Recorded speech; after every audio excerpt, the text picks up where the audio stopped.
like to call this special meeting of the Kansas City Board of Public Utilities on February 21st, 2024 to order. We would like to welcome all listening and viewing this special meeting of the Kansas City Board of Public Utilities, whether in person or through technology. This meeting is being recorded by both video and audio. There will not be any visitor or public comment sections at this special meeting. If you have customer service concerns, please give your name and number to Chris May, who will be seated over here at the table on the left, my left. And she will take your information and make sure that you are followed up with. As a reminder, this is a business meeting of the board, and we will conduct this meeting accordingly. The following rules apply to this meeting. Every person in the room will act respectfully towards each other. Personal attacks and accusations toward any person will not be tolerated. Attendees shall refrain from any side discussions or individual commentary that interferes with speakers or their other attendees at this meeting. If side discussion is necessary, please take it outside the boardroom. If any of the rules above are breached during the meeting, and that individual is subject to removal from the boardroom. My name is Tom Groneman, a member from the 2nd District and board president. Other members of the board and staff include Bill Johnson, our general manager, David Haley, member at large, position number 2, Stevie Wake Sr., 1st District, Brett Parker, 3rd District, Mary Gonzalez, member at large, position 1, Rose Mulvaney Henry, member at large, position number 3, and also Angela Lawson, our acting chief counsel. This is a reminder to please put your phones on silent and be aware that the microphones are very sensitive and will pick up any and all comments made during anywhere in the room. Okay. Before we begin the meeting, please rise and join me in reciting the Pledge of Allegiance. I pledge allegiance to the flag of the United States of America and to the republic for which it stands, one nation, under God, indivisible, with liberty and justice for all. Angie, would you please take a roll call? Roll call. Mulvaney Henry. Here. Parker. Here. Gonzalez. Here. Groneman. Here. Haley. Present. Wakes. Here. You have a quorum. Thank you. At this time, I would take an motion to approve the agenda. Motion to approve tonight's agenda. Second. Okay, it's been moved and seconded to approve tonight's agenda. Roll call, please. Roll call. Mulvaney Henry. Aye. Parker. Aye. Gonzalez. Aye. Groneman. Aye. Haley. Wakes. Aye. That motion carries. Okay, we're here this evening for a hearing on impasse with the physical bargaining unit. As I understand, the terms of the meeting have been agreed to. The BPU administrative testimony will be first and last for 30 minutes. They'll have 30 minutes. Then the union will have 30 minutes. The board will ask any questions that they have. The BPU then will have, administration will have a rebuttal of 10 minutes. The union will have a rebuttal of 10 minutes, and any further board questions with both sides having the opportunity to respond. The board decision will then decide on the next steps after that. So at this time, I guess we will proceed and with the BPU administration testimony.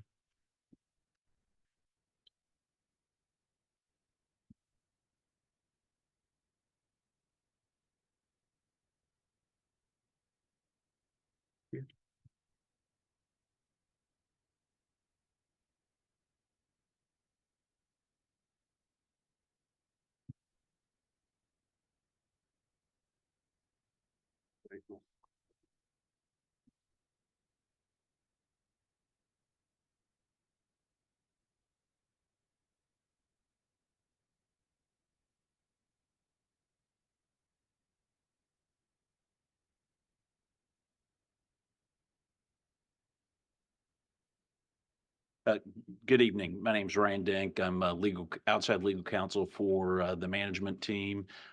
We are presenting tonight the management's proposal relative to the proposed resolution of the impasse relating to the physical bargaining unit negotiations. You're One not, second. Just one second. Sure. Angie, will you keep time? Okay, Angie, keep time. Okay, gotcha. sorry for the interruption. No worries. We are not presenting on the clerical bargaining unit because an agreement has been reached between the parties. With that, just to refresh all of your memory, our collective bargaining situation here at the Board of Public Utilities is governed by a resolution that was adopted by the board. It is Resolution 5281. As I just mentioned, there are two bargaining units at the Board of Public Utilities. There's the clerical bargaining unit and the physical bargaining unit. This resolution lays out impasse procedures. Impasse means when the parties can't come to an agreement as to the terms of a contract, how it is that the parties are to proceed. It includes many steps which are common with the state impasse resolution procedures, including mediation, fact-finding, which we did have in this case, where a third-party fact finder is appointed, finds facts and makes recommendations. The parties then continue with negotiations followed by possible board action. That is the step relative to the physical bargaining unit that we're at tonight. An overview of negotiations. The current the current working rules expired on June the 30th of 2023. You see the relevant deadlines for impasse, mediation, fact-finding. Following fact-finding, the third-party fact-finder issued a recommendation as to how the parties might resolve the conflict between the two of them. The parties then resumed negotiations and arrived at least at a contract that the union was prepared to present to their membership.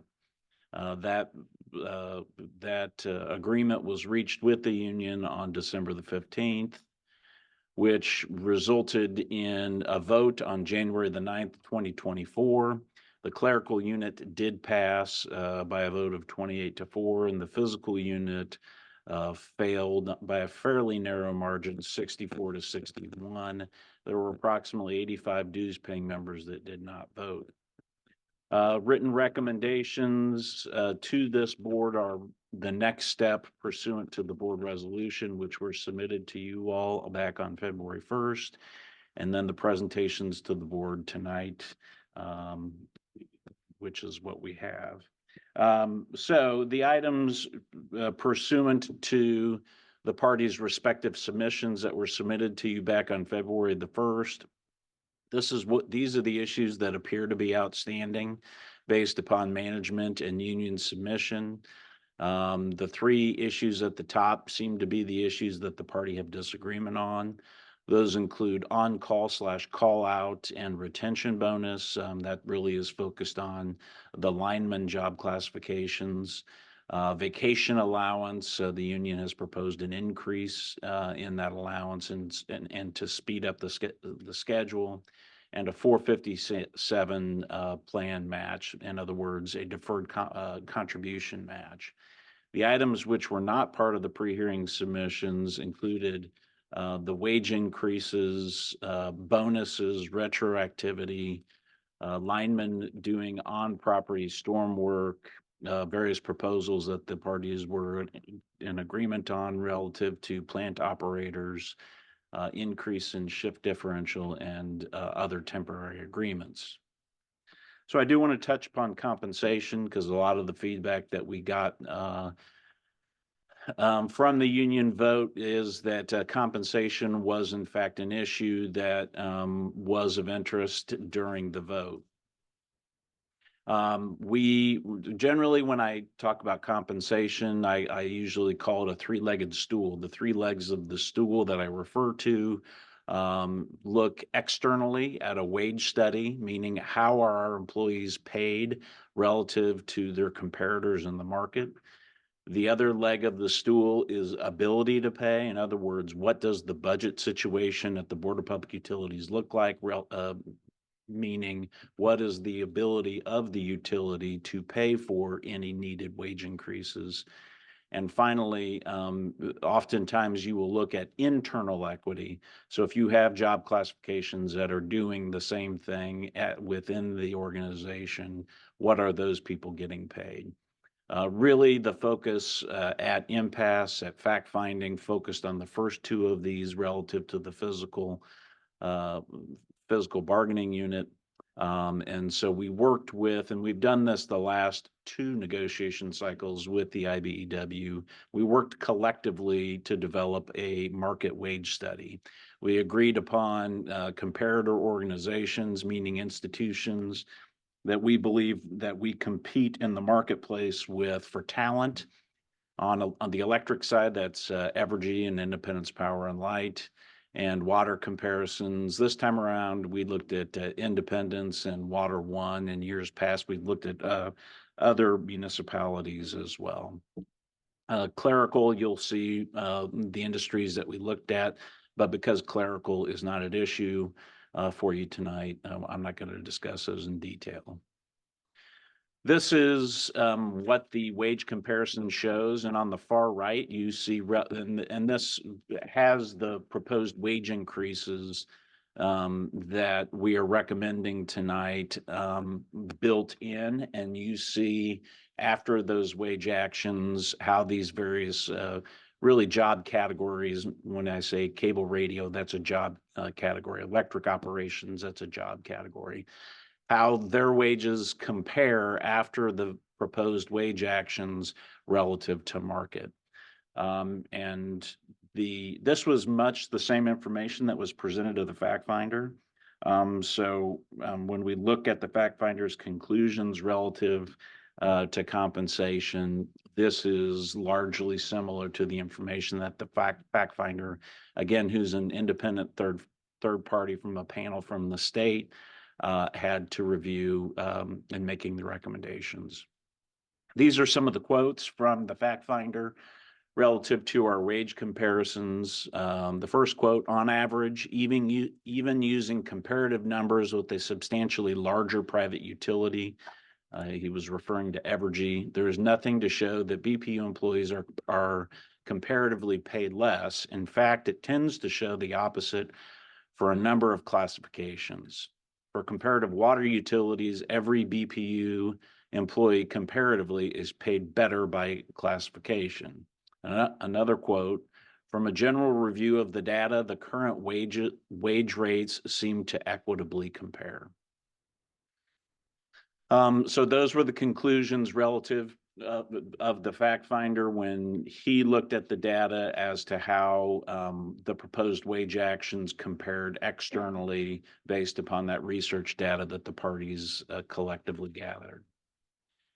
Relative to ability to pay, so a lot of the data that was presented to the fact finder relative to ability to pay was pulled from the presentation that all of you, except for board members Wakes and Parker, heard as part of the rate hearings. So, obviously, for those board members who were here and sat in those seats during the rate hearings, that there was substantial data that was presented relative to future projections of the utility, assumptions relative to capital improvements that needed to be examined,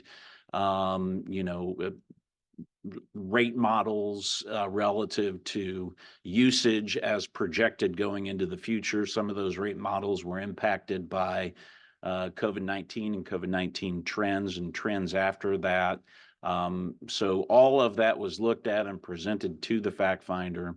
And ultimately, this is a quote from the fact finder relative to the BPU's ability to pay for the wage increases proposed. The BPU utilized nationally recognized engineering companies to assess the usage and rate data. In some, without a rate increase, the cash reserves would be depleted and the utilities would be operating in a deficit, which then has a certain financial snowball impact regarding financing, debt, and interest.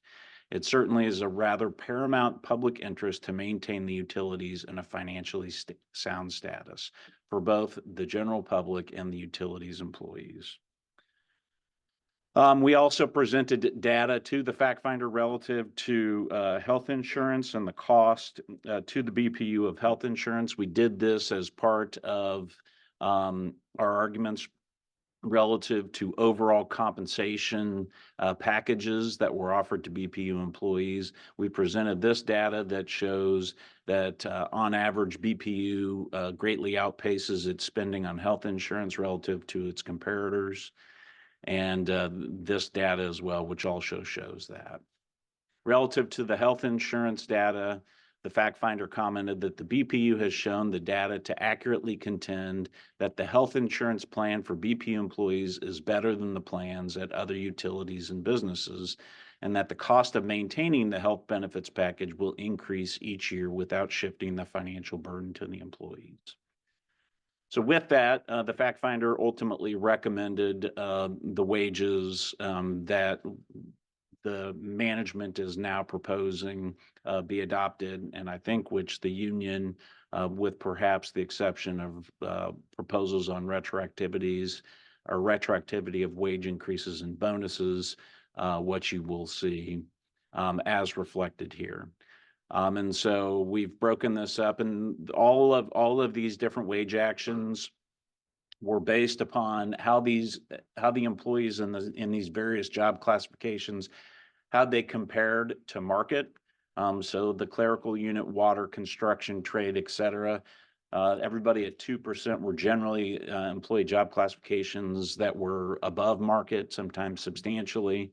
The employees at 3% were within a couple percentage points plus or minus of market. And then relative to linemen and power plant operators, those are positions that we had proposed to do wage actions to stay competitive. Actually, this wage proposal I don't think is accurate. It should have been July 1, 2024. Should be 5% as well for linemen and power plant operators. So that's an error. But in your submissions that were submitted to you, that is accurate. Retroactivity is an issue that the parties had discussed. At the time of the expiration of the collective bargaining agreement, there was an email from the union to Bill Johnson, the general manager, making an inquiry about retroactivity. Bill responded back at the time that provided that the parties were working towards an agreement, that we would consider retroactivity. Prior to the union vote, it was made clear to the union that if the proposal that was put on the table was rejected, that retroactivity would no longer be available. And with that, the physical union nonetheless voted it down. We are recommending retroactivity for the clerical unit because they did ultimately agree to the proposal rather resoundingly. 0.5% bonus for 2% employees. So after we got back together after the fact finder recommendation, the union came to us and requested an additional bonus for those employees compensated at 2%, and requested an additional bonus as an inducement to get them to vote for the contract. We ultimately extended 5%, or pardon me, a 0.5% for each of the 3 years of the contract, provided that the contract was ratified. We made clear that if the contract was rejected, that would not be on the table. We are recommending that be adopted for clerical, again, because they approved it, but not for physical. The union vacation proposal is the next item that there is the dispute on. This is the current vacation schedule. The union proposed, in essence, to speed up this vacation schedule. And when you look at the union's scale, generally it speeds up entitlement to additional vacation, meaning whether you're at 2 weeks or 3 weeks or 4 weeks entitlement, by anywhere from 1 to 3 years, depending upon your tenure. That was the proposal that was presented to the fact finder. The fact finder came back with this finding and recommendation. From an impasse perspective, there's nothing in the record to indicate a need for an enhanced vacation schedule. The current schedule is reasonably competitive and is appropriately considered as part of the benefits package for employees.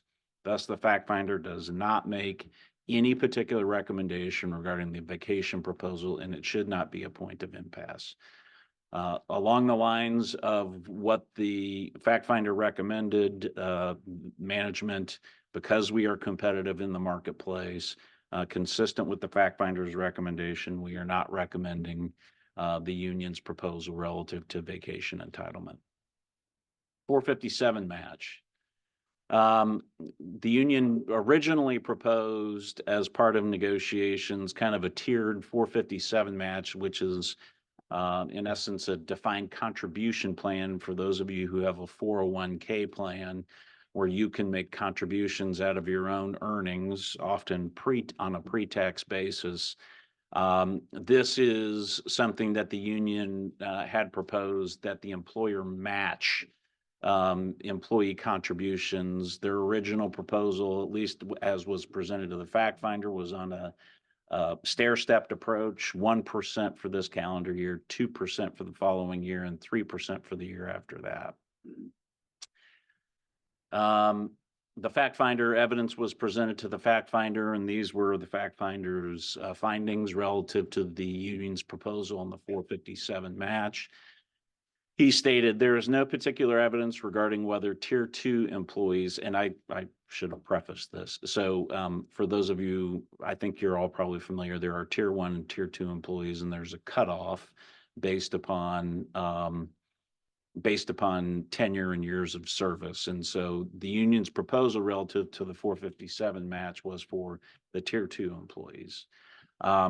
So his findings were that there's no particular evidence regarding whether tier 2 employees can conceivably be supported by their pension benefits in retirement, nor really an explanation for what that means. According to the U.S. Bureau of Labor Statistics, only 50% of the U.S. workforce should be has, I think that's a typo, has any type of employer-sponsored retirement plan, and a significant number of those plans only involve voluntary employee contributions to a 401k or 457.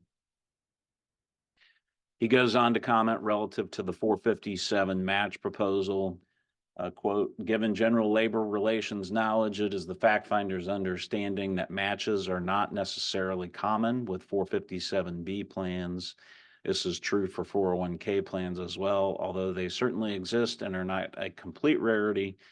The intent of IRS 457B was to allow public employees a mechanism similar to employees in for-profit companies with 401k plans. Obviously, in addition to the 457 plan that BPU employees already can contribute to without a match, there is obviously a defined benefit pension plan that what he's referencing here, not all employees in the private sector have a defined benefit pension plan. Many of them only have defined contribution 401k plans. He goes nothing particularly equitable or inequitable when looking at the issue of the 457B match proposal. And finally, basically, the fact finder concluded that if there was something that management felt worthy of trading, that was something that the parties could continue to discuss at a 1% level for each of the 3 years. When we talked about it as a management team, there wasn't anything that management had on the table at impasse without basically going back to a pre-impasse status and asking for something that we really hadn't talked about in earnest, that we felt warranted the financial commitment that the 457B warranted.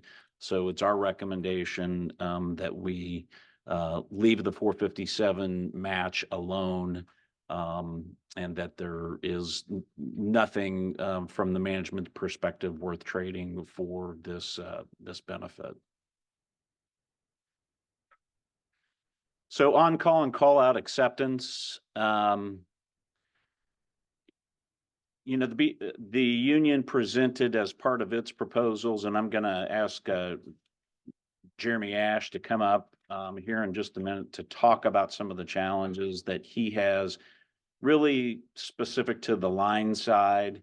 The union in their submission to you all presented information objecting to on-call and call-out provisions. I've got quotes in here from the fact finder because I think it's important that the fact finder, after he spent however much time that we spent in here presenting evidence, to recognize that you can't take those proposals in isolation. You have to look at those in along with the other staffing proposals, which included the union's proposal relative to payment of a retention bonus. And really, you've got to look at all those different tools and all the challenges that we have in staffing specific to the line side. And you've got to look at all those because they are interconnected. So what he said in this respect, he commented that we currently had, or at the time of the hearing, had 29 journeyman linemen for approximately 40 to 45 open positions. Incidentally, when we had Evergy or the union asked Evergy to come in, they were running about that 25% vacancy rate for their linemen as well. At least that's what their representative indicated as well. So this is an industry-wide issue relative to filling positions of linemen. He correctly notes, and we acknowledged at the hearing, that this places overtime pressures on linemen. If you only have 29 individuals for 40 to 45 positions, you're going to have more overtime and you're going to have fewer people to perform that overtime. He notes and comments that increases the burden on these job classifications. And goes on to state, because the reality is if we're not calling linemen in, and we don't have linemen who respond, then we're in a position where we have to call contractors, which has a cost associated with that, whether that's Capital Electric or whoever that may be. He comments that there is a financial balance with staffing the classification with BPU employees versus contractors for emergency events. A greater number of employees is a consistent greater cost for wages and benefits. Balancing when added staffing offsets higher overtime costs, and balancing when higher staffing can better offset outside contractor costs in an emergency event. He correctly notes that there is a perpetual shortage of linemen in the marketplace. However, that has gone up in recent years, and correctly notes that both parties we'd love to get our staffing numbers up to 40 to 45. Both the union and management share that value.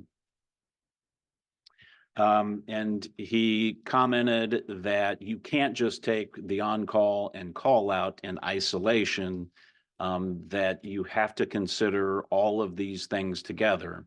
The comment and the quote from the fact finder was, while the retention bonus was dealt with by the parties in the compensation package discussions and the weekend overtime, and I'll touch on that in just a minute, and on-call / call-out acceptance issues were discussed separately, it appears that the three issues involve the same underlying issue on staffing, recruiting, and retaining journeyman linemen. So part of what the union had proposed was that when you do call linemen in on the weekends, that they be paid double time. The idea, they can tell you what the idea is, but the obvious incentive would be, well, if you're not getting people who are answering call outs, if you compensate them at a higher than a regular overtime rate, that you may in fact get a higher response. He goes on to note that there's a strong public interest in developing work rules, including overtime, to meet the needs of the utilities operations. Unscheduled overtime for linemen is logically an expected part of the job duty, since accidents and failures of lines requiring repairs do not take the weekend off. Jeremy Ash is going to come up and talk about the historical data. But the historical data that was presented, which he included in his report, is that 75 to 83% of the time, these call outs were not responded to. He ultimately concludes that all these items have to be addressed collectively. So these are the numbers. I'm going to ask Jeremy to come back up here in just a minute. But the parties, what the fact finder recommended is that the parties negotiate a side letter. That was to be 1 year or until we reach staffing of 38 positions, and to include a retention bonus of $600, to include weekend overtime pay at the double time rate of pay. Overtime, these are the terms of the of the on-call.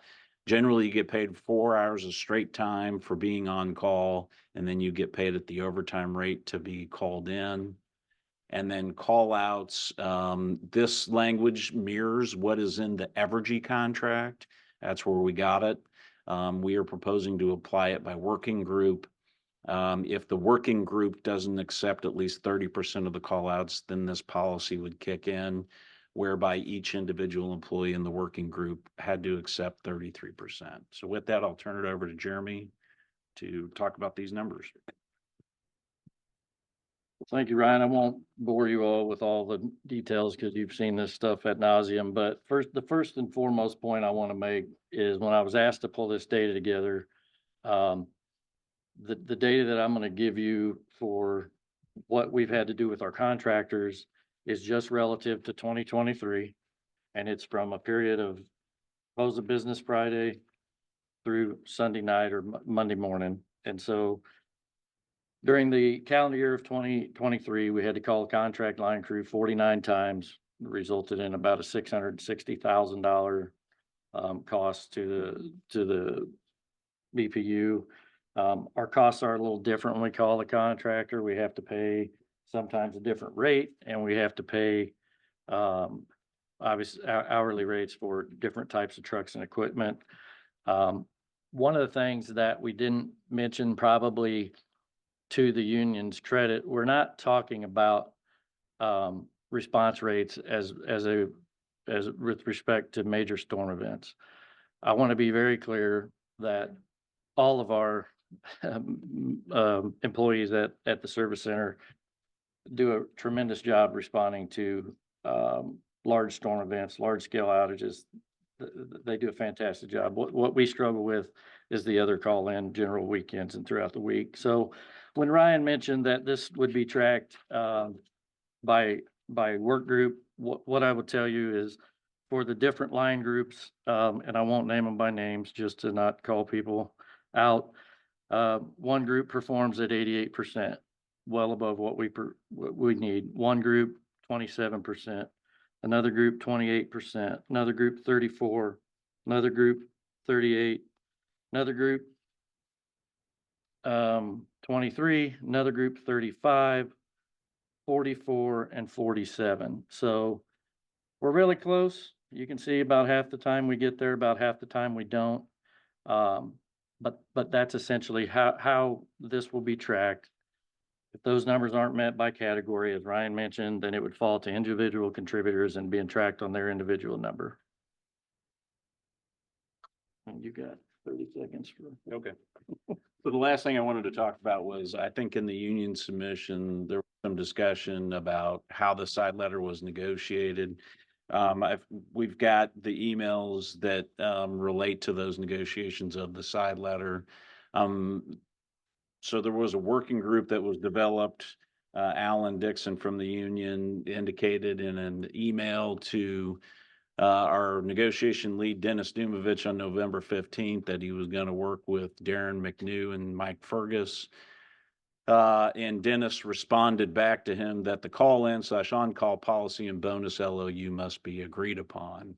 Then on December the 6th, after that working group did come back, and there were terms that needed to be changed from the management team's perspective. That was made clear in the December 6, 2023 email from Mr. Dumovich, and you all have that in your materials. And finally, we did run some cost numbers. These are the costs of the various proposals. You have that in the materials that were handed out to you.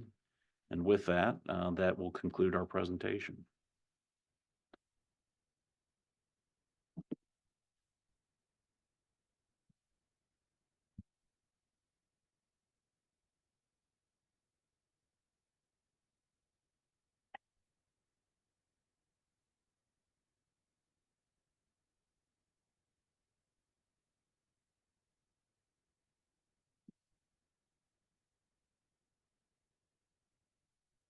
Okay, good for yours. Yeah. I'm just going to. Wait a minute. There you go. And then when you're ready, switch over, just let me know and I'll come switch to the presentation. Oh, I got it. Sorry.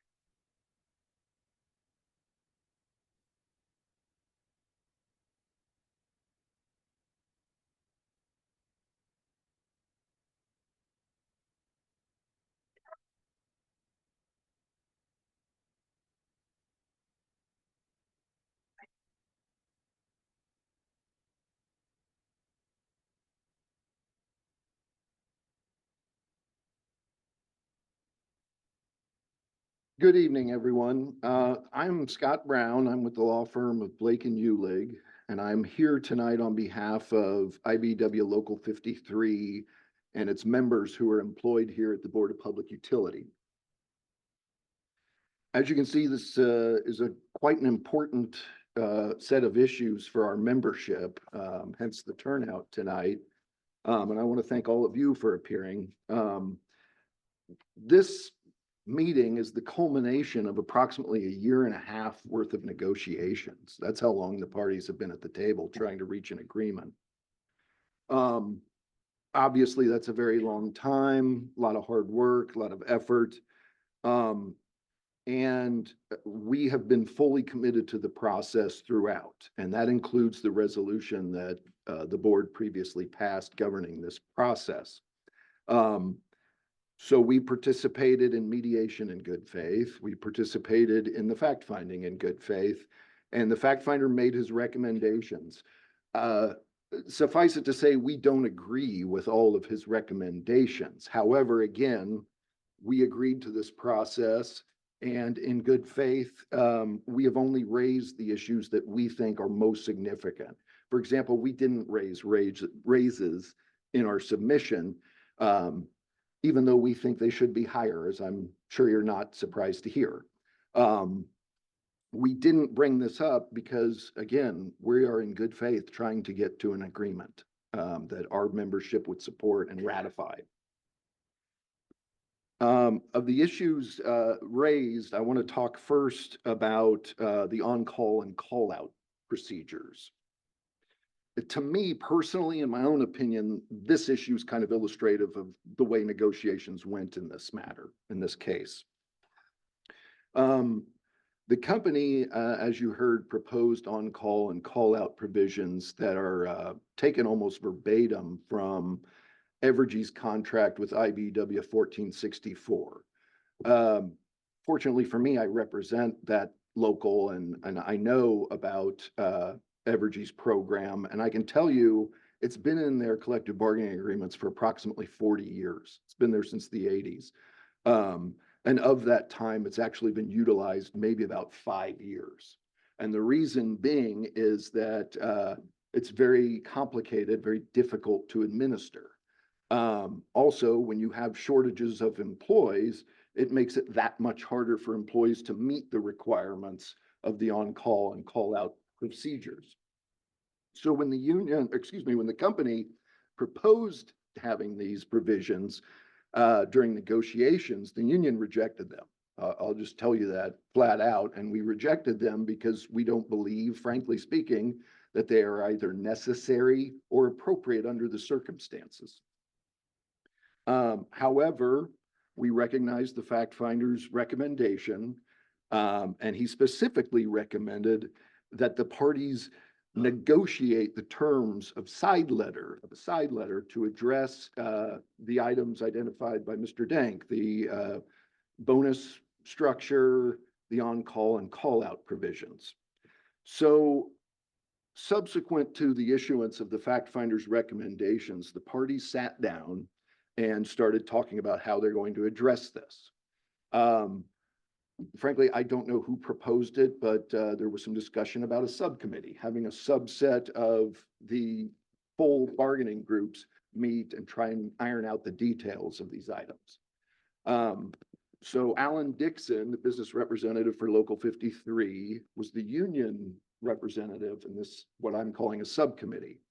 For the company, They had Darren McNew, whose title is Executive Director of Electric Operations, and Mike Fergus, whose title is Director of Electric Operations. These two represented BPU management in these discussions in this subcommittee. Mr. McNew and Mr. Fergus, in their roles, are going to be responsible primarily, we believe anyway, for administering this on-call and call-out procedure. So obviously their input, we thought, was valuable. And I can tell you unequivocally that when Mr. Dixon went to meet with Mr. Ferguson and Mr. McNew, he believed they had authority to bargain on behalf of BPU. Otherwise, quite frankly, what would be the point of having these meetings? This group met, it went back and forth, and it reached an agreement. They reached an agreement. The agreement was formalized on 2 side letters, which were presented to you as exhibits to our submission. So not only did they sit and take their time to negotiate, they bothered to also to put this down in writing so that the parties would have something to work with. Everyone would have some expectations, things of that nature. Subsequently, and without explanation, management, upper management, I should say, in essence, vetoed that agreement, those agreements, those side letters that were reached by the subcommittee. Standing here today, we still are not sure why it was unacceptable. Because again, the union bargained this with the individuals who are going to be most involved in administering these particular items. You know, you've heard me say a couple times how we've approached all of this negotiation, the fact finding, the mediation, all of it in good faith. When an employer agrees to a subcommittee, sends 2 individuals who appear to have authority to the other side, but lo and behold, they don't have authority, and those parties sit down and negotiate and reach an agreement, and then that agreement is torn up by the powers that be. That is the very essence of bad faith. And I don't make that suggestion lightly, but it is a pillar of good faith that the person at the table actually has authority to bind the employer. That was not done in this circumstance. Besides that, there are a number of additional issues that we think you need to know about in order to make an informed decision on this. And again, we don't want an on-call or call-out procedure at all. That's the feeling of the union membership and the affected linemen. They don't want it. However, the fact finder recommended that we negotiate. We negotiated. We would live with what we negotiated. We can do that. That's good faith. But right now, and you heard about it in the company's presentation, there are not enough linemen employed by BPU for this on-call and call-out scheme to work. It just simply won't. You currently have 28 linemen in the bargaining unit here at BPU, represented by Local 53. I will represent to you that when we were in fact finding, the company based its numbers, its figures, its data on a total of 45 linemen. So we're down more than 1/3 of the bargaining unit. That is quite substantial.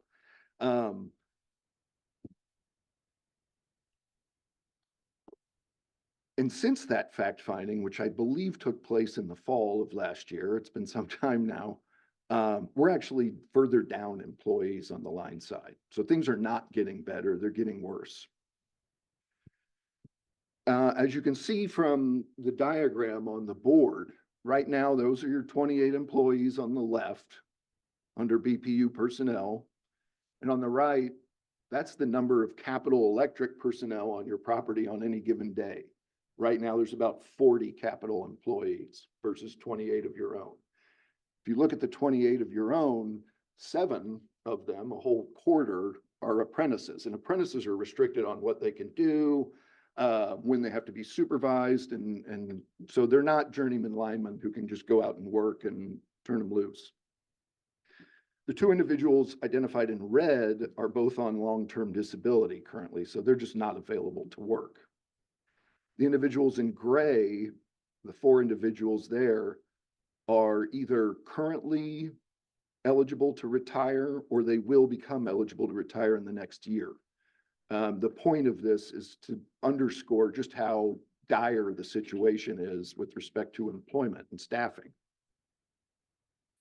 And I'm not here to knock Capital Electric at all. Capital Electric is signatory to a collective bargaining agreement with IBEW 53, which means you're paying those employees union wages, you're paying them union benefits, and you're also paying a profit for the owners of the company. It's more expensive to hire contractors than it is to hire your own employees. I dare say that the trajectory that you're on is not sustainable, where you're supplementing your workforce with contractors who, again, cost more than your own employees would cost. Additionally, as you all well know, BPU has a residency requirement. The Capital Electric folks do not have a residency requirement. I can't give you numbers here, but I would venture to guess a majority of them don't live in Wyandotte County. That means they're not buying homes in Wyandotte County. They're not spending their money in Wyandotte County. They're not sending their kids to school in Wyandotte County. They're simply not invested in Wyandotte County. Instead, they come here to work, they take money from this community, and then go spend it in Johnson County or Missouri or wherever. So we think that needs to be taken into consideration in your deliberations over the on-call and call-out procedure as well. Additionally, our folks already work a lot of overtime. Rob, could you help me? I'm sorry. I'm ready for the next.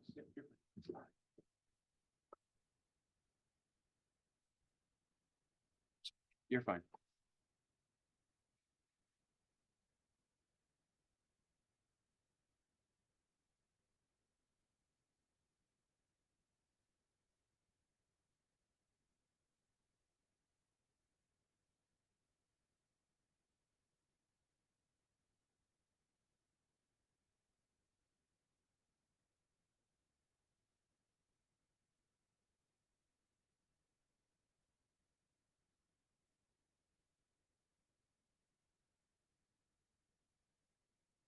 No problem. You're doing better than me. I wouldn't be able to do this at all. Oh, sorry.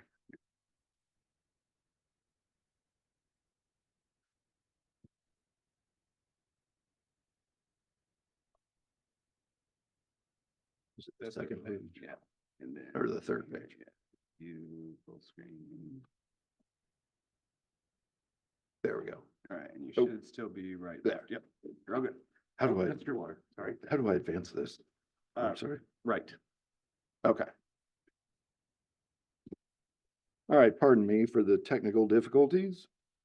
As I said, our members, your employees are already working a heck of a lot of overtime.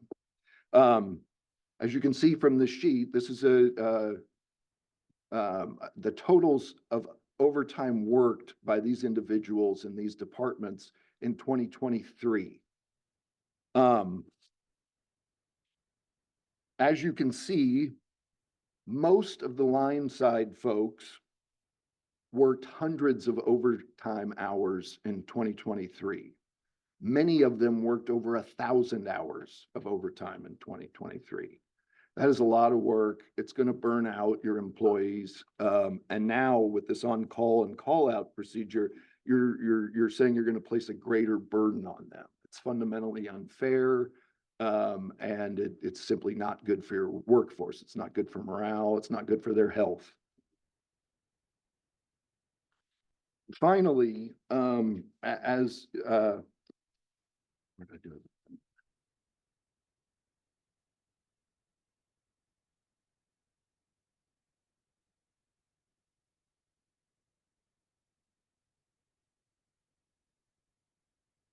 Anyway, you saw an exhibit that Mr. Dank put on that had, and Mr. Ash discussed, that had the total number of calls, and they indicated that of the total number of calls, 49 were responded to by Capital Electric. But as you may recall, there were almost 1,940 calls just in the first 8 months of 2023. And of those, our members answered 449 of them. Meaning they showed up to work on 449 different occasions. So if we're talking about approximately 500 situations where you had overtime call out, our folks responded to about 450 of them. That's the overwhelming majority. That's 90% of the time. This notion that we're only answering the phones 23% of the time is a red herring. We're responding to the calls and we're getting the work done. That's the bottom line. So that is what I had to present on the issue of the on-call call out. And again, in some, we would prefer not to have anything at all, but we again recognize the fact finders' recommendations. In good faith, we bargained over those terms for the on-call and call out provision. And for whatever reasons, upper management decided it wasn't going to go with what was negotiated. And the negotiation is frankly what was instructed or recommended by the fact finder. The next issue is 457 match. Now you heard a lot about the 457 and again, just for refresher, employees are currently for purposes of retirement categorized into one of two tiers. Tier one are the older long-term employees who've been here a while. They have your classic pension, your defined benefit pension. Tier two have something less. These are your newer employees, and any new employee at BPU is going to be a two-tier employee. There are no more tier one employees. Tier one, as I'm sure you know, is a much richer plan than tier two. We have individuals who are working side by side, shoulder to shoulder, doing the same exact work day in and day out. This person's going to get like twice as much as this person in retirement. It's inequitable. So the union proposed a modest match for the 457 only for the tier two folks. It'd be 1% in year one, 2% in year two, and 3% in year three. The fact finder suggested or recommended that the parties seriously look, that was his word, seriously look at such a match of 1% for each year of the 3 years of the agreement. He saw this as something like a trade-off issue for finalizing an agreement. In other words, maybe this could be the last piece of the puzzle in order to reach an agreement that your membership, that the union's membership would support. Management and negotiations after the fact finder made his recommendations just refused to even talk about the issue. We didn't discuss it. It was simply, we're not interested, and that was the end of that. Again, this is a benefit only for tier two employees. Employees have to participate to get the match. They have to contribute their own money. This would increase savings, which is good for the plan. It's good for your employees.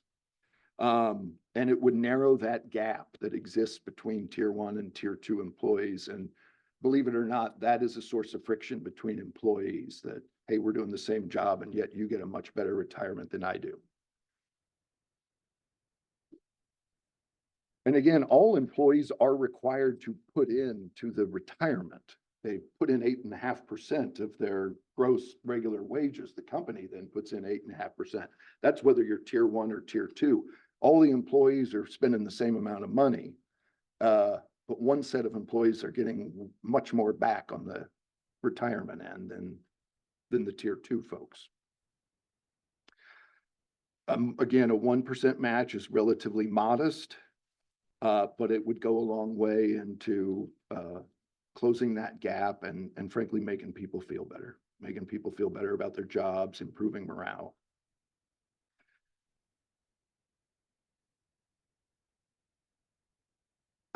As you can see from this document, BPU's contribution to retirement right now is 8.5%.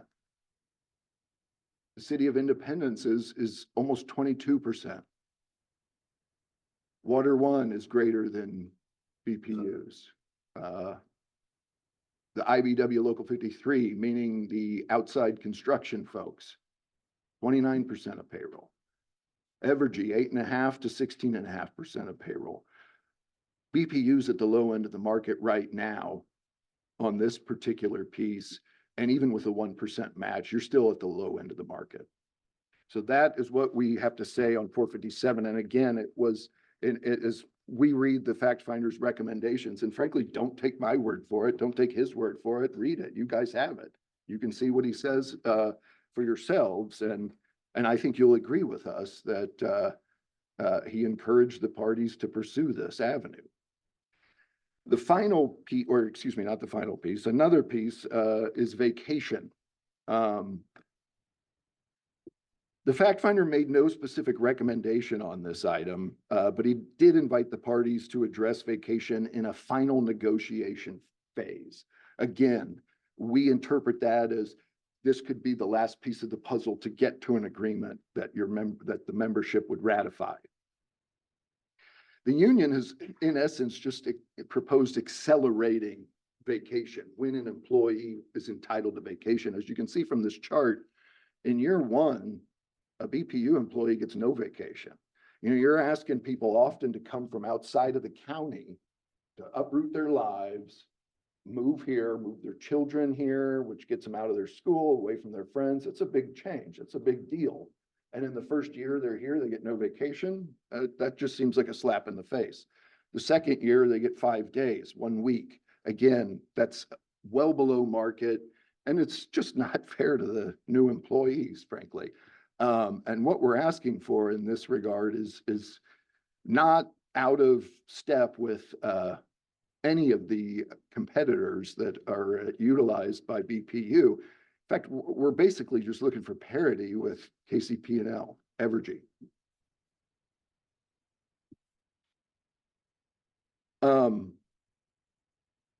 This is an issue, you know, you've heard about recruitment and retention. This is a perfect example for recruitment. It's hard to recruit when someone sees a benefit like that. I'm going to get no vacation. I got to move from Independence to Wyandotte County or wherever I'm coming from.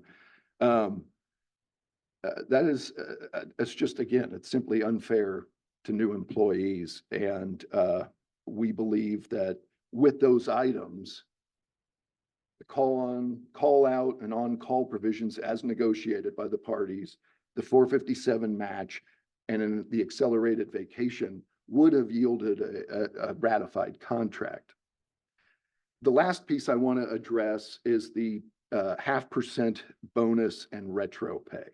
And I will tell you, before tonight, we were unsure what management's position was with respect to these items.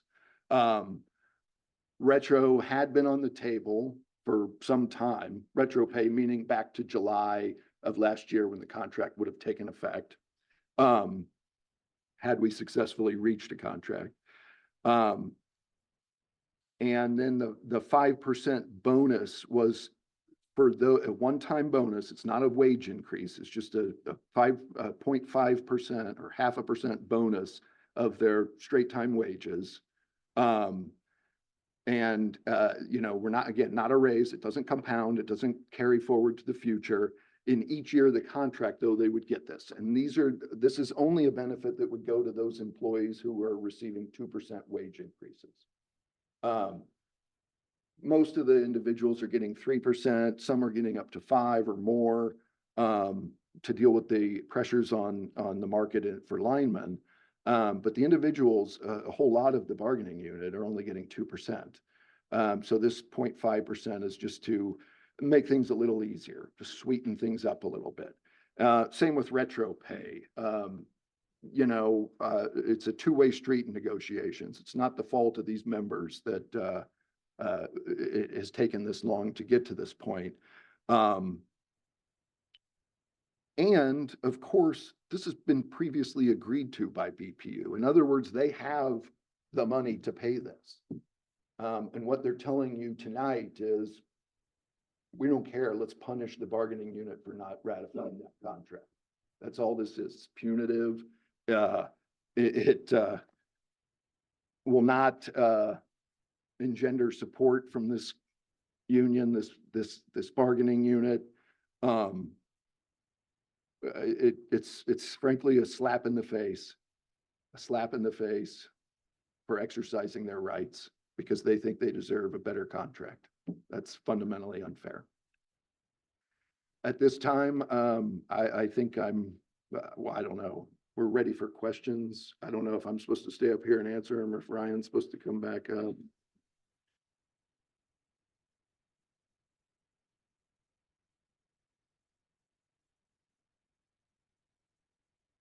Are there, do we want to, it doesn't say whether we're going to be, do we want to go ahead and ask questions of the one group and then call the other group up and ask questions? Is that the preference of the board? Mr. President, are you asking if we would like to take one group at a time? For Yeah. example, we want to take Mhm. Mr. Brown Yeah. and that's what- IBEW and then separately take, Mhm. that would be my preference, but I defer the board. I agree. I'm okay with that, given that each side will still have time for rebuttal later. So if there is something that's asked to the second group the other would like to speak to, we still have time for that.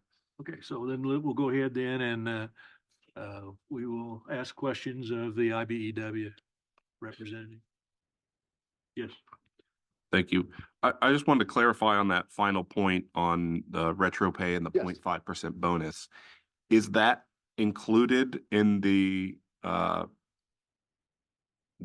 offer essentially that the union is making tonight, or it, like the first presentation stated, that's something that both parties have set aside?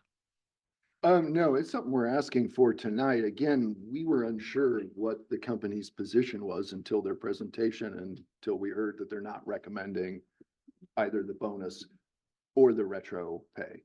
Thank you. Yes. Thank, Stevie Wakes. The board states that a letter was received by you regarding the retro pay, that if the contract was not ratified by a certain date, that the retroactive pay and the bonus pay would be off the table. Did you receive that? Let me have Alan Dixon come address that. He actually was the one in correspondence. A copy of that email. I don't. So the email that I sent from Dennis Dumovich said if it wasn't ratified, that it may or may not be on the table moving forward. It was never told to us that it was off the table if it was not. And I do have that email if you guys would like to have that. Mr. Dixon, I'd like to see it. Okay, I can get that to you. Thank you. Also, okay, I had another question. Go ahead. Another question that I had, I'm concerned with the opportunity. You said that taking so long when the vote was actually taken. Can you explain to me the margin of the vote as well as the numbers, the total votes by the union? Can you explain to that as the union rep?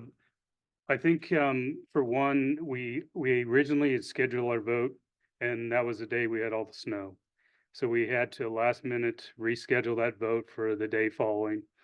Along with that, BPU had quite a few outages from that storm. So we had a lot of guys that worked all night and didn't get off, had been working 24 hours. Some went home, went to sleep and with the intention to get back to vote and never got up to make it to vote. So the weather really kind of put an issue on our turnout. Thank you.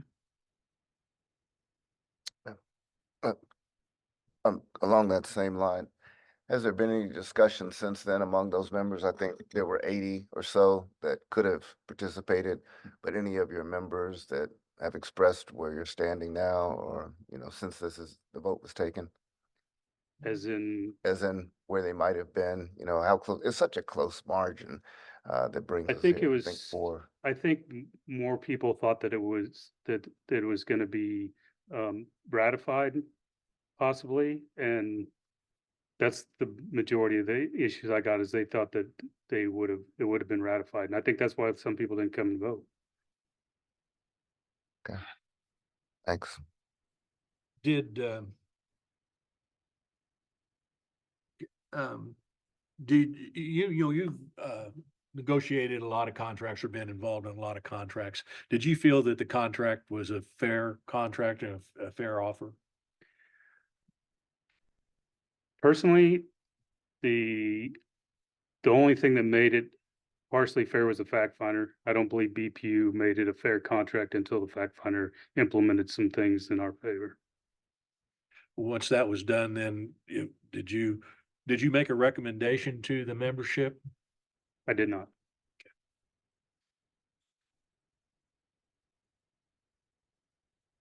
Did most of the membership know the fact finders details? In Yes, the fact finder's report was provided to all the members. All the members? All the members we distributed out in our meetings, we distributed out, we had an informational meeting before the vote. My stewards and bargaining team submitted it to their groups. So, we did our due diligence on getting that information out. Right. Well, Mr. Brown laid out a couple of sticking points or concerns. Yeah, first year, no vacation. I'm just trying to get my head around what are the areas that really make this inequitable to the point that it couldn't be ratified. You did mention that would be one, first year vacation. Of course, residency is ongoing. See what else, the tiered 1, 2, 3. But, I'm just trying to understand fully what makes this just untenable to the point that it couldn't have been. I think other than the retro, which, I think the Lyman situation, I think there was some solidarity with the Lyman of knowing the situation that they're in, and a lot of the membership stuck together saying, what was being implemented when we worked hard to come to an agreement, and basically, like the fact finder suggested, negotiate a side letter. We did that, and then basically after that point, there's no more negotiation. BPU handed me a side letter and said, this is what you're voting on. Okay. well, you do like the health plan though. Just What? the things that are really not, what are the really pluses or the bonuses? Would you say that where the BPU does stand out? Certainly The pluses? the health plan, yes. Yes, I believe the healthcare is a premium. It's our better healthcare plan, probably out of our local, but not some of our, we have better vacation than most of our other contracts except for construction. So you can pull bits and pieces from each place and say they're better or worse. So that's tough if you do a whole package deal. Yeah, well, the base pay too, is pretty good. We're pretty competitive. The BPU is, I agree. yeah, just trying to find where the good is and work from that point to see where it is, the middle. But anyway, all right, thanks. Stan. I need to really wrap my head around the side letters. Okay. You said the on-call call out is not necessary, We do not believe it's necessary. and why is that? We're getting all the work covered currently. This is just asking for more from your employees who are already giving hundreds or thousands of hours of overtime per year. But I think probably one of the other rubs too is you're always going to have the younger generation that works a lot of overtime. They're young, maybe don't have families. And they carry the load of the extra work because they're young, and as you get older, you don't do that. And now you're asking these people that have tenured employees 20 years plus to saying, hey, we know that you gave a bunch when you were young, but hey, jump back in here and do it now when you're older. And these younger guys don't mind carrying the load. I think BP would like to have it distributed better, but that's everywhere you go. You have people, it's a wave of, people that work overtime and don't work overtime.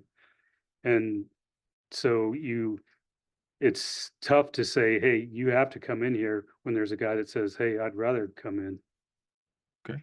Real world scenario or dream world scenario. What would you think is the best way that it should be handled? So the side letter because I think the fact finder had some good intentions.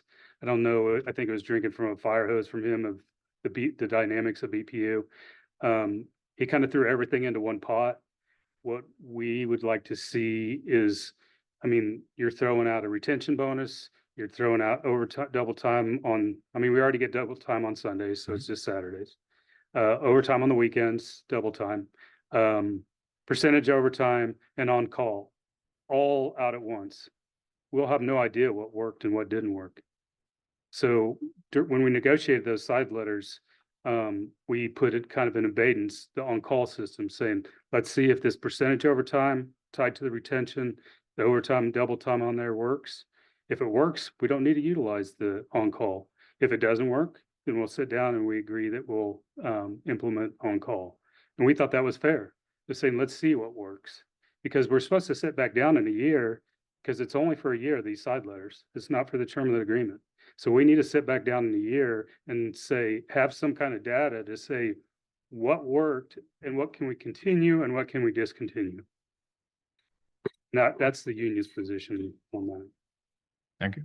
Mr. Dixon, Yes. on that point, does the letter that y'all were required to vote on, is there a component of it that says that there'll be data collected to determine whether or not this thing worked? No.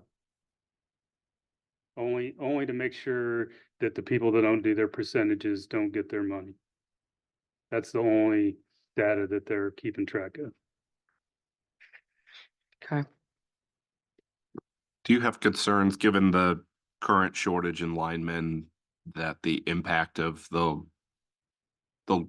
letter that was voted on would worsen that shortage over the next year as that's implemented?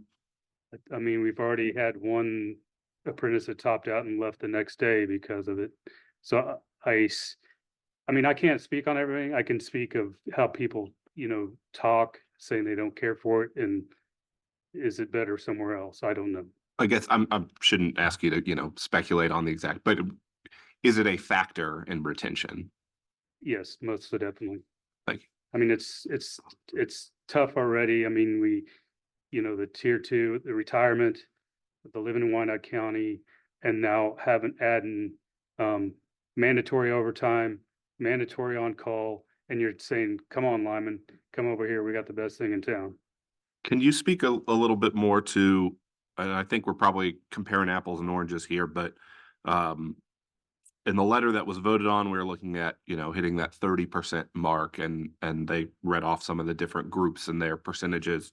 But then in the follow-up presentation, we were talking about, about 450 out of 500 calls had folks respond. How do we get numbers that differently? What's the difference in what we're comparing there? So, and I try to reach out to management here. They haven't been tracking that. So what they do is they track the amount of calls. So if it took 10 calls to get 3 guys in, we're getting charged with 10 calls. Doesn't mean we didn't get crew in here and do the work. It just means that we got 10 calls dinged against us. So I asked for that data to come in here today, and they don't have any way to, they haven't kept track of how many times has BPU employees taken care of this community and not Capital having to. They don't have that information. And I think that's relevant. I mean, you're asking for, you've seen the numbers on Capital.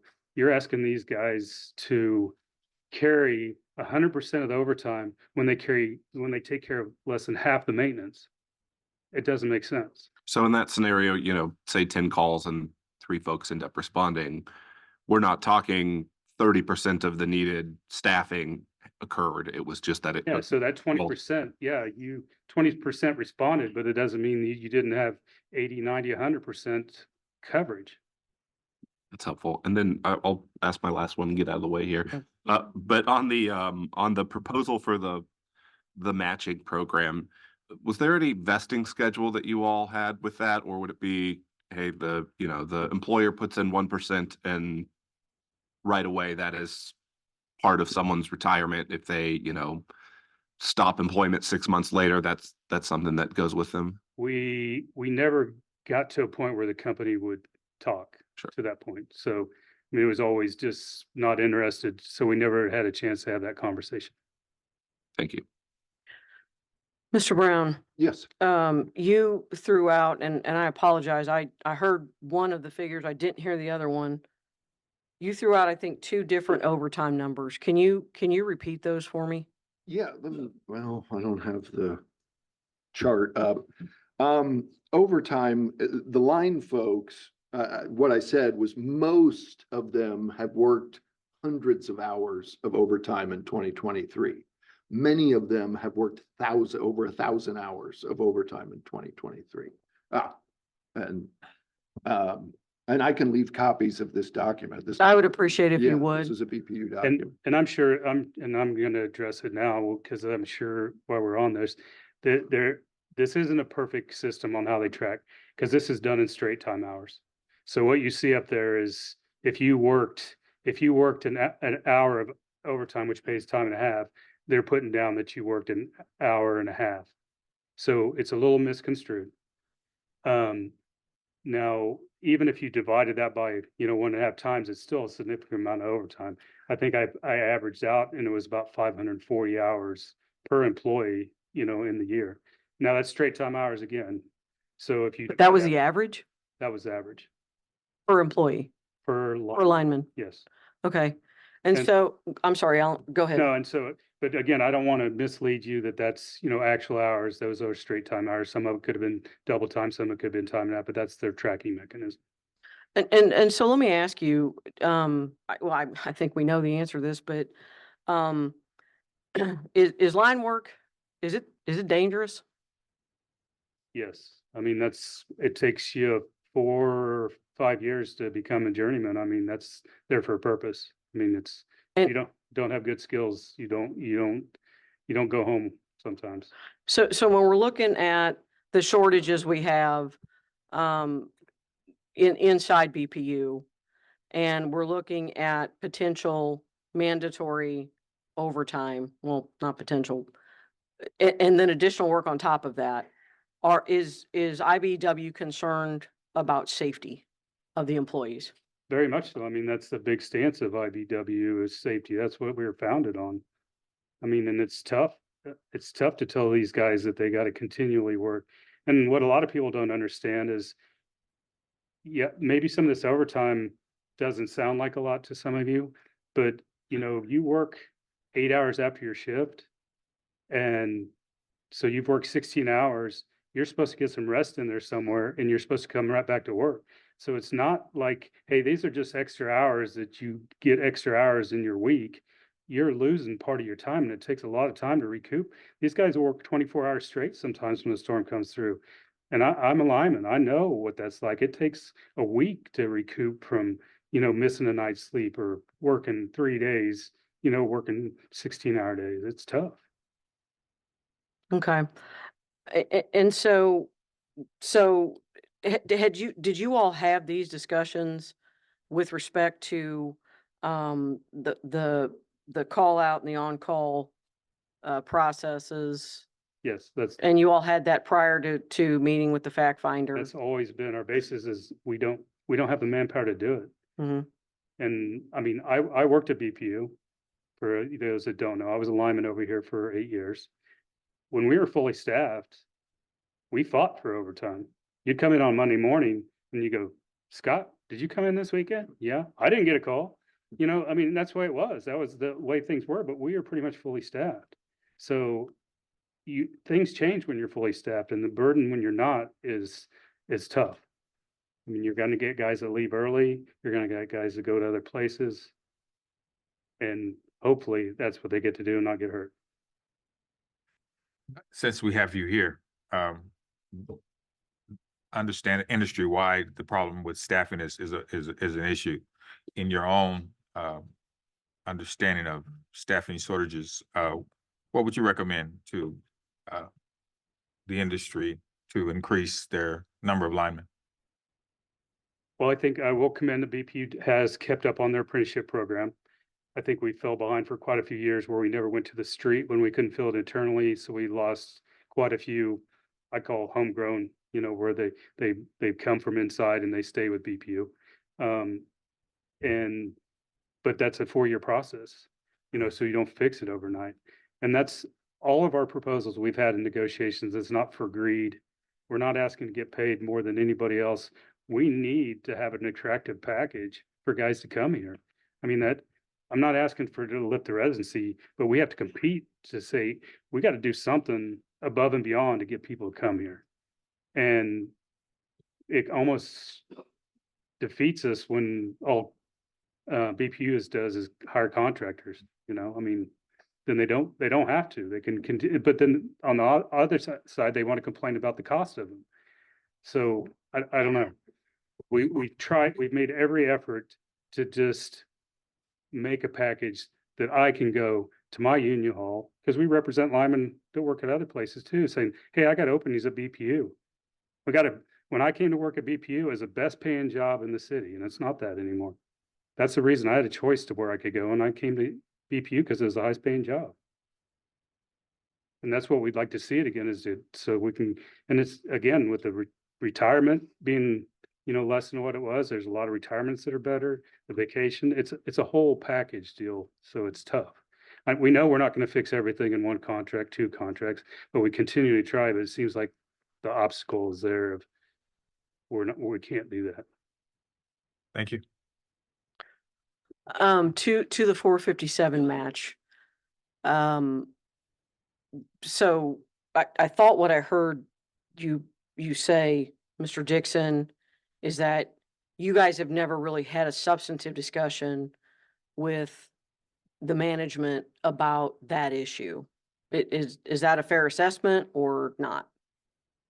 Of how it would work. No, not how it would work. I guess, I think the only thing that's been done is they threw at us at worst case scenario what it would cost them. And that's $882,000 right, over a 3-year period. correct. And that's again with 100% participation, and we all know that we're not going to get 100%. And how many employees today are under the Tier 2 pension? Over half, so you'd have to get with Dennis, 220, 225, somewhere in there, I don't know. 52%. Just over that. You restate that over microphone. He said 52%, just over half. And so can somebody get me an actual number at some point? Thank you, Dennis. So we're talking about 52% of the employees that potentially would be subject to this 457 match, Correct. of those that would participate in the 457. That would be eligible, yes. Okay. And how many employees does this physical bargaining unit contract govern? Maybe, Might be an HR question. okay, It's the same in there, the 220. Yeah, it would be like, I think it was like 225. so that's the same number? Okay. That's the number of bargaining. And that's just because the other part is non-bargaining. Right. No. I was talking physical because the clerical contract is not before us. Be about height at 2. Right.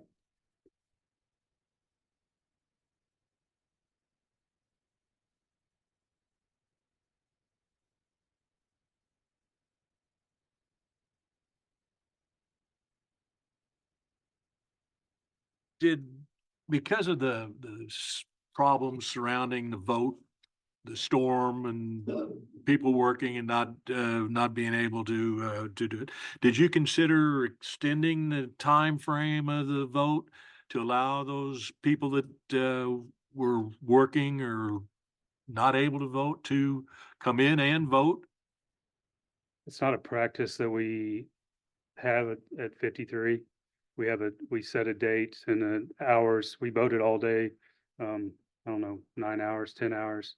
That's usually, there's a lot of process when you have to seal and sign a ballot box that you come into play and somebody contests, and so we usually do not do that.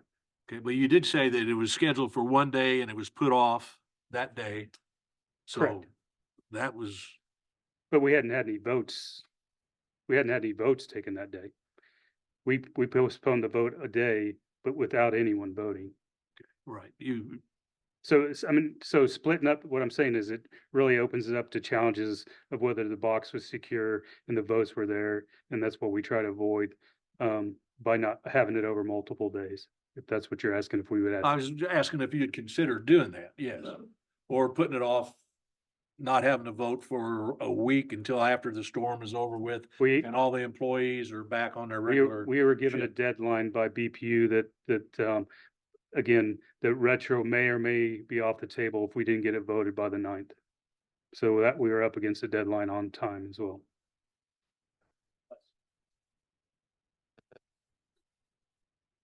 But I wasn't the one that gave the deadline.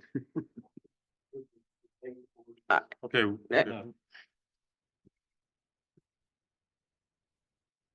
And that really is the main reason why we didn't is, I mean, we tried to uphold our end of the bargain that we would have it voted and the results before that date. And our hall is not available every single day. We represent 30 contracts there, so the hall gets used daily. So we don't have access to just say any day of the week to do that. Mr. Dixon, back to the letters, side letters. Yes. Do you recall when you met with Mr. McNew and Mr. Fergus to try to negotiate to negotiate the language? I have that information. I'll have to get it to you. I don't want to just guess on dates. Okay. If you could find that information, that would be great. And it was, I mean, we spent about a week going back and forth, I don't think either side loved it, but both sides agreed that we could deal with it. And at no time in your discussions with them, was it represented to you that they didn't have the authority to enter into this language? No, not at all. As a matter of fact, I was sent the settlement agreement that we were going to vote on with these side letters, was not given any information. I looked at the side letters and they were not drafted as like I assumed was already negotiated. I was sent BPU's proposals that we were supposed to vote on. I had to reach out and ask, hey, is there a mistake here? This isn't what we agreed on. And I was told that they didn't have the authority to negotiate that. Thank you. Mary, do you have any questions? Any further questions? Well, I do have one. If this tier 1 figures into negotiations in any way, who's in charge of setting parameters? Say I worked here for 6 years and decided to go someplace else. I'm going to take all of my money with me, or who's Again, in we charge never of got to that point of setting those discussion. We could never have a discussion like that because BP wasn't interested in having one. We'd be open to suggesting this, saying that you have to be hey, you don't get your match. We have contracts in the hall now that say, you leave less than 2 years, you don't take your match. We were never objected to that. We just never could get that conversation. Just to clarify, tier 1, tier 2. No, Dennis, not now. You'll have your opportunity. And I'm not clear up, it was for tier 2, not tier 1. I think I said tier 1. That's I'm right. sorry. I think I said that. I misspoke. I'm sorry. It's not on.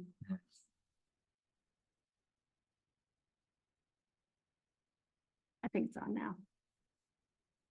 Mr. Parker, you have any further questions of the union? No. Mr. Wicks? Further questions. Senator Haley, do you have any further questions? Not right now. I'm just trying to, if we're not the industry standard, if what we have in terms of, not saying we're going to be the best in terms of that, but I'm still trying to get the exact feel for what's missing. So if there's a number one place for, for linemen or for those that are with the union to go to work in the metro area, but they're not coming to work for BPU and we have the shortage, what's lacking that this contract could fill not that we necessarily want to be number one, but where else would they go and why? That has not been bridged here. I know it's an overarching question. It's one that's partially been answered already, but I'm hoping that during the course of the discussion, we can find out. Because I think that from what I've seen and what I've heard, it seems to be that we do offer, that the BPU does offer and does have some opportunities and incentives that make us a pretty good place to work with. And we're proud of the work that that has been here and that's a part of what we've had. And I just, I don't know.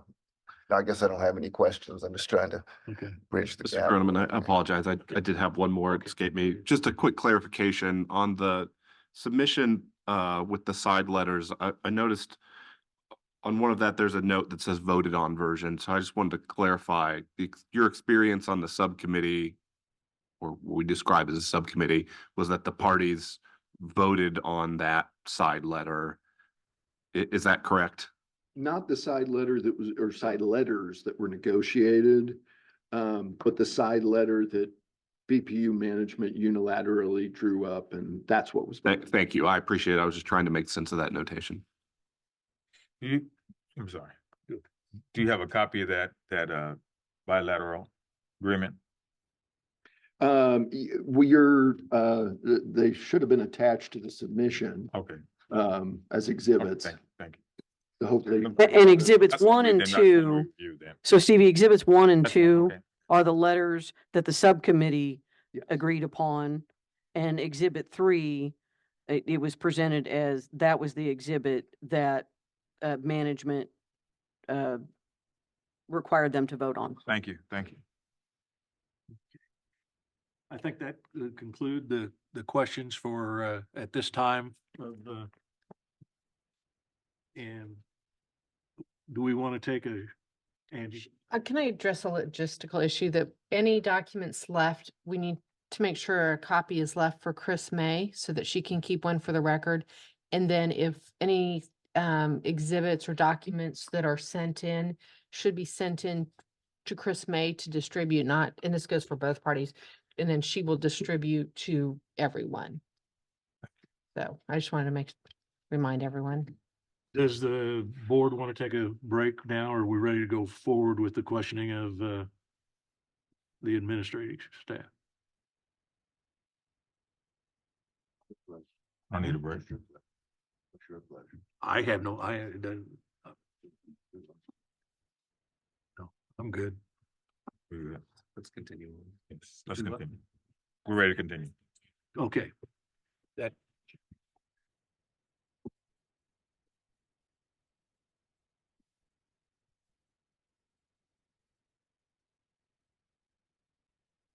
Having the special service a lot, if you guys think there's specific file from your day, just call me. And I'll You can't just put the whole slide deck. put it all up if you want to.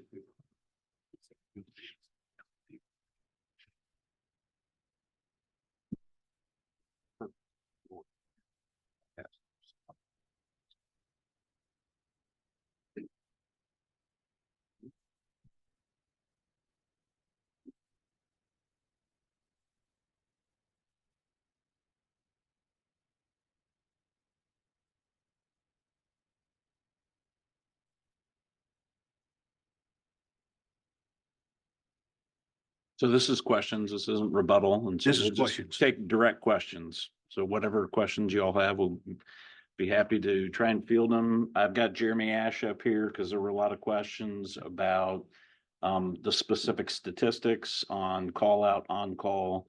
He's got that research and is prepared to respond to that. Dennis is obviously available to respond to any questions on HR issues. So with that, Okay, my first question has to do with the tier 2 employees, 457.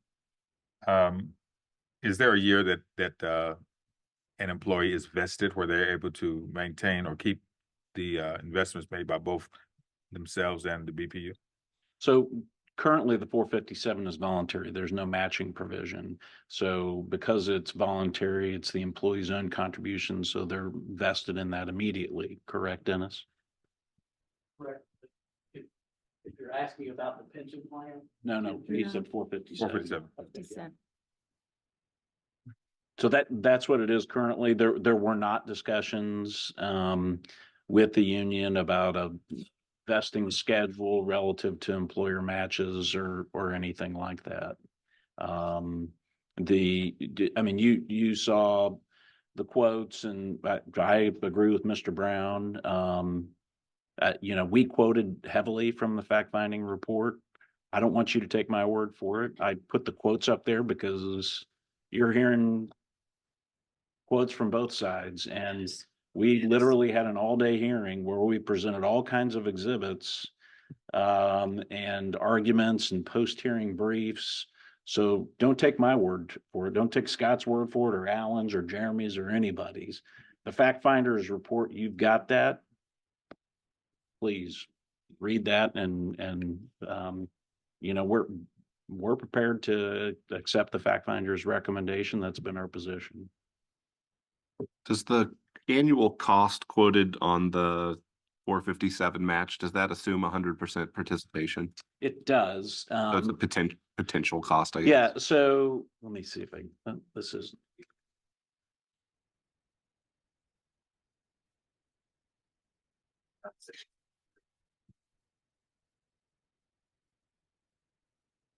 Oh, Stephanie.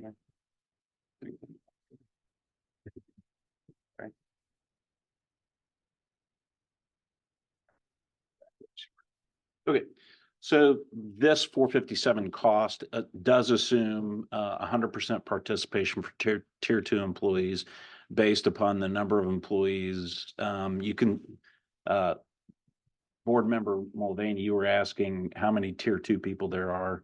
You can see the numbers down there at the bottom from this slide. As of the date when we ran this number, there were 169 tier 2 employees as of the end of calendar year 2022. So those were the numbers that we ran, because that was, at the time we were running the numbers, that was the last full year that we had gross compensation. Because when you're doing percentages, it's not just your base compensation, it's your overtime, it's everything. So we were using the 2022 data, and when we presented this was at fact finding when the union was still proposing the stair-stepped approach of 1%, 2%, and 3%. And so we were projecting, if everybody participated based upon the 2022 rates and the wage actions that you see up there, that's what our potential liability, or rather not your liability, it's your budget. That's what the potential budget is. At the 1% that the fact finder recommended, if we did just the 1% and that we had 100% participation, which admittedly you're not going to have that. But that, based off of 2022 earnings, would be at 100% participation, would be $147,000 annually. And then, you know, you would have some escalation in that based upon wage actions every year. So if wages go up, 3% for a job classification, you can assume a 3% increase in that number year over year. But those were the numbers that we ran, really to try to project, hey, what is our potential liability here?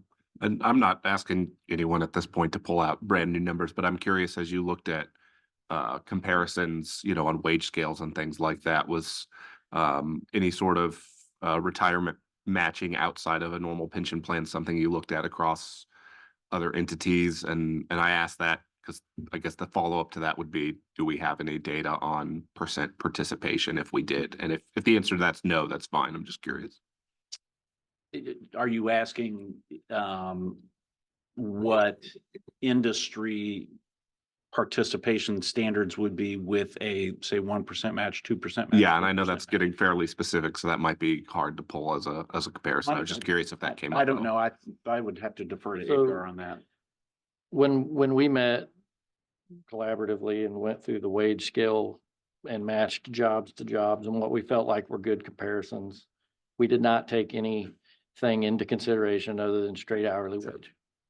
As far as participation, if I understand your question correctly, I mean, naturally, if we're gonna offer something, we have to budget the worst case scenario, right? Cause Right. you don't want us coming back to you and saying, well, you only said 25 people were gonna participate, but 60 did. So we have this natural overage. So we have to budget for the total number. As far as current voluntary 457 participation, we don't have those numbers in here, but I do know it's something that our finance department tracks. So And that's fine. I mean, that might be helpful, but to be honest, I'm not sure it'll give us a projection of who would participate with a match or not. Just Yeah, when curious. you have a match, there's Yeah. free money, and right now there's no Yeah. free money, so it's hard to project that. Understood. Okay, so $147,000 annually is management's objection to this 457 match the cost? That was one of the objections. There were also concerns over the administration aspect of it. You know, I think Dennis spoke with folks at our benefits manager about that, if you want to talk about that. So a 457 plan does not allow a match, so we'd have to start a new plan, a 403B plan, I believe is what it's called. So plan administration costs and things like that would also enter into the issue.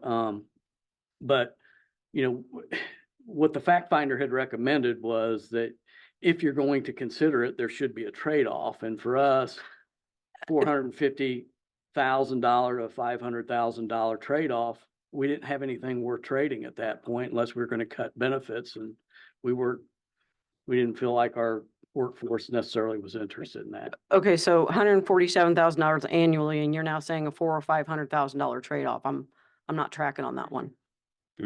For 3 years? Yeah, 147,000 times 3 years is approximately. Okay, and so 400. that's a concern to management at this point.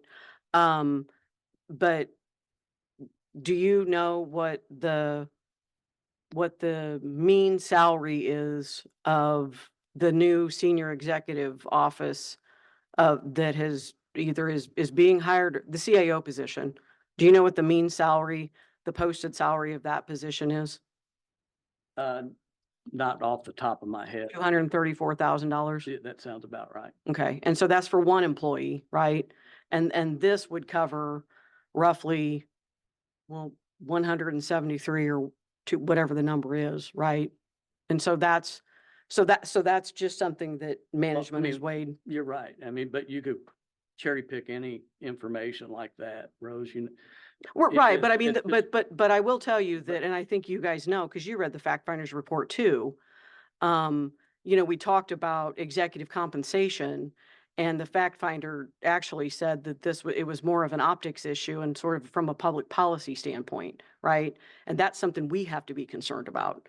And, you know, we certainly didn't ask for this contract to be in front of us, but it is now. So, I mean, that, you know, these are things certainly I'm going to factor in. Right, and he absolutely, you know, looked at the full range of information, and his recommendation was, of course, that if you're going to consider this, it needs to be a trade-off. I don't think that that's actually what was said. I think it said it could be considered, but he said that it should be seriously, you know, considered. Seriously considered Mhm. that there should be something that the BPU should get back in value. Yeah, and this is the actual quote. I I'm- don't I'm a- want to parse it out. But his conclusion was that there's nothing particularly equitable or inequitable when looking at the proposal relative to the 457. That's a page. Do you know what the sentence is before that? Well, again, I encourage. I've read it. You know, I've read it. Yeah, it's your all's job, and the standard in the resolution, I'm not, you all run this utility. Don't get me wrong. I'm not advocating one way or the other. And the standard under the resolution that you all adopted is to adopt the contract that's in the best interest of the public, including the public employees involved. And this is what's sitting on your lap right now. Management, the fact finder did not come out and say, you've got to do a 457. He didn't say that. We didn't support it because of the possible costs associated with it. And, you know, based upon all the exhibits and the testimony and all that, he didn't come out and say that union's proposal on 457 that should be recommended irrespective of any trade-off. That's not what he said. So, you know, because we didn't want to negotiate backwards, right? And I don't think this board wants us to negotiate backwards. When we had that, we didn't go back to prior to impasse and say, well, hey, what would be worth $450,000 to us? Well, how about changes to healthcare? Well, if we do that, then the union's really going to be upset with us because that wasn't on the table at impasse. We didn't do that. We didn't have anything on the table at impasse that we felt was worth $450,000. So we didn't have anything that was equitable to trade for the proposal, which is why we didn't come to you with the recommendation to offer the 457.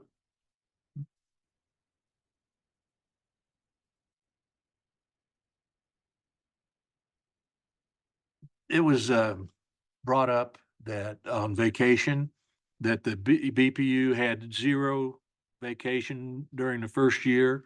Seems that I read something or saw something where at 6 months, they would get 1 week, employees get 1 week vacation. That's in conflict with what? Right, this is the current schedule here. And the schedule that the union proposed, again, first year prorated at 6 months, that's the same thing that we've got on ours. Then where it changes is they speed up how quickly you get to 2 weeks, 3 weeks, 4 weeks, 5 weeks, as compared to what the current schedule is. So you're saying that where it was said that BPU employees get 0 vacation during the first year. We're saying that our policy or our thing is after 6 months, they get 1 week. That's correct. Okay.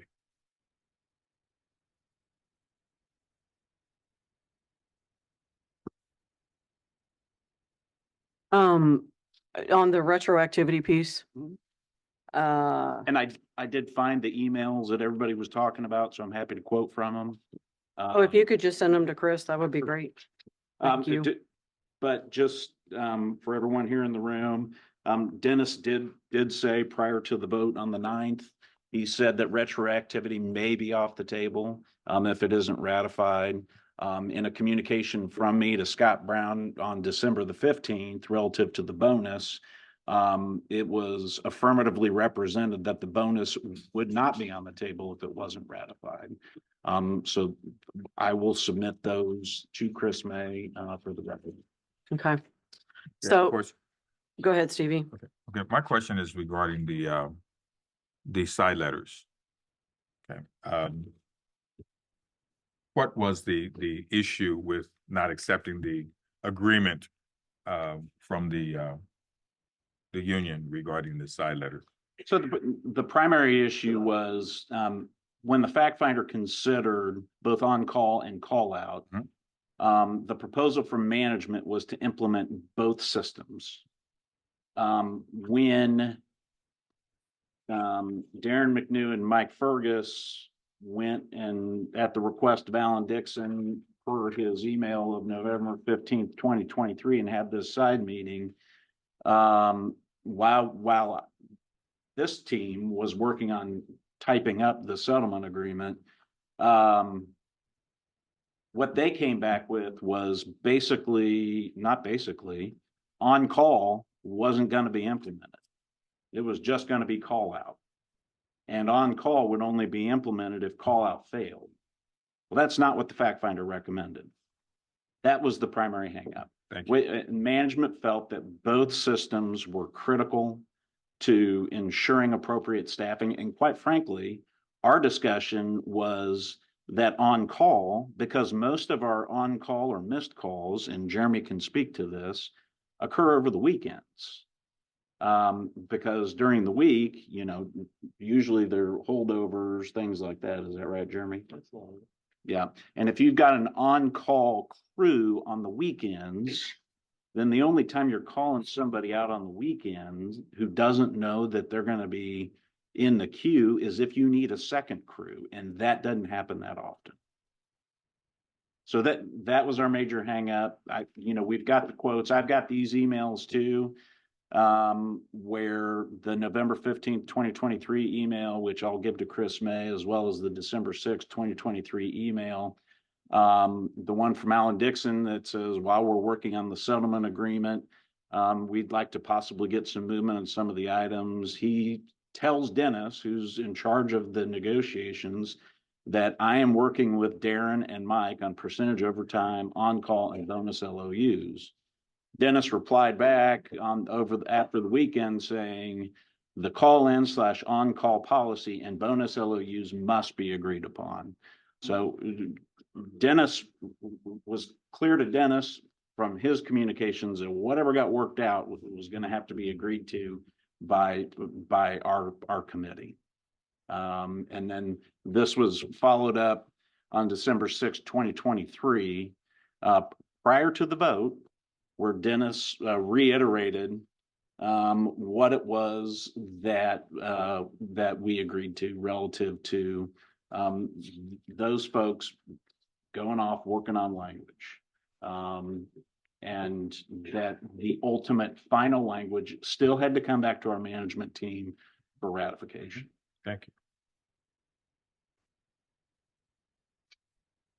I'll ask you the same question I asked the other side. Is there concern, again, there's a shared interest in making sure that we are staffed as fully as we can be on the lineman side.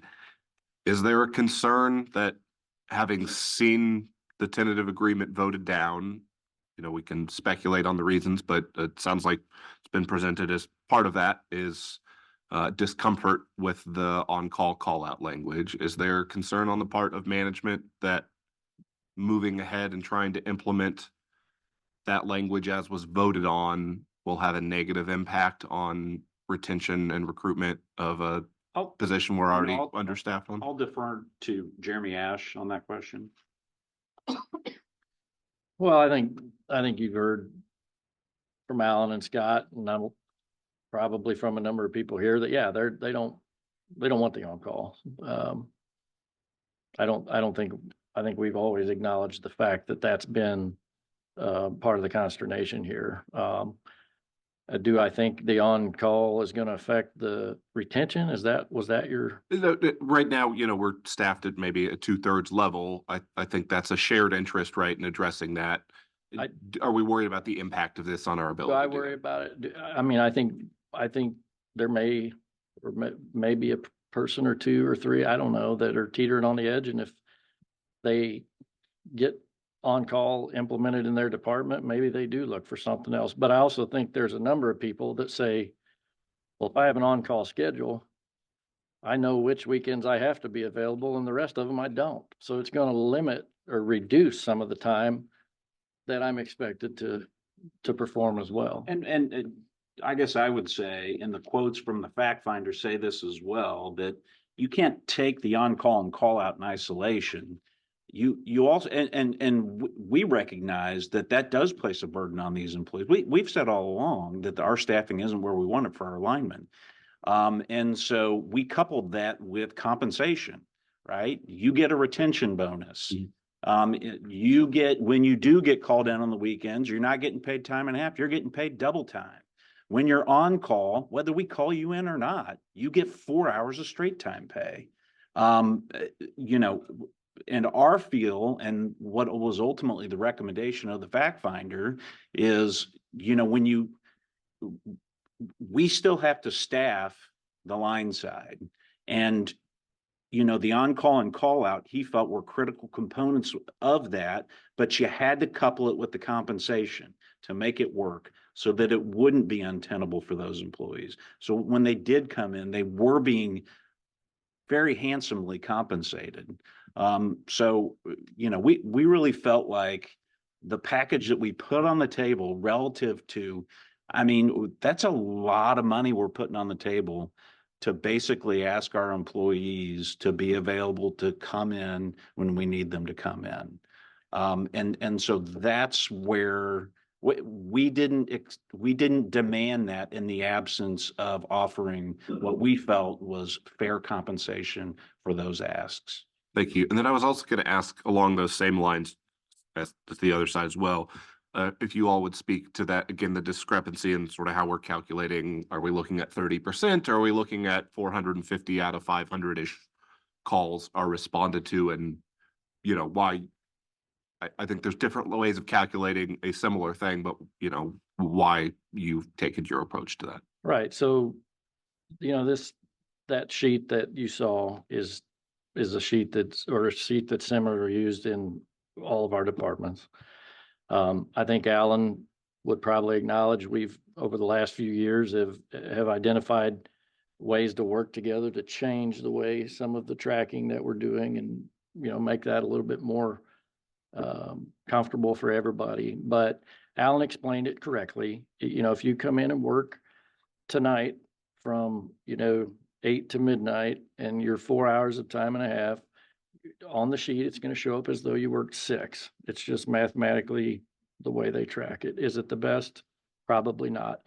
I think what the numbers that you're also talking about, Scott referred to some 11 or 1,500 number of calls, of which 500 were answered or something like that.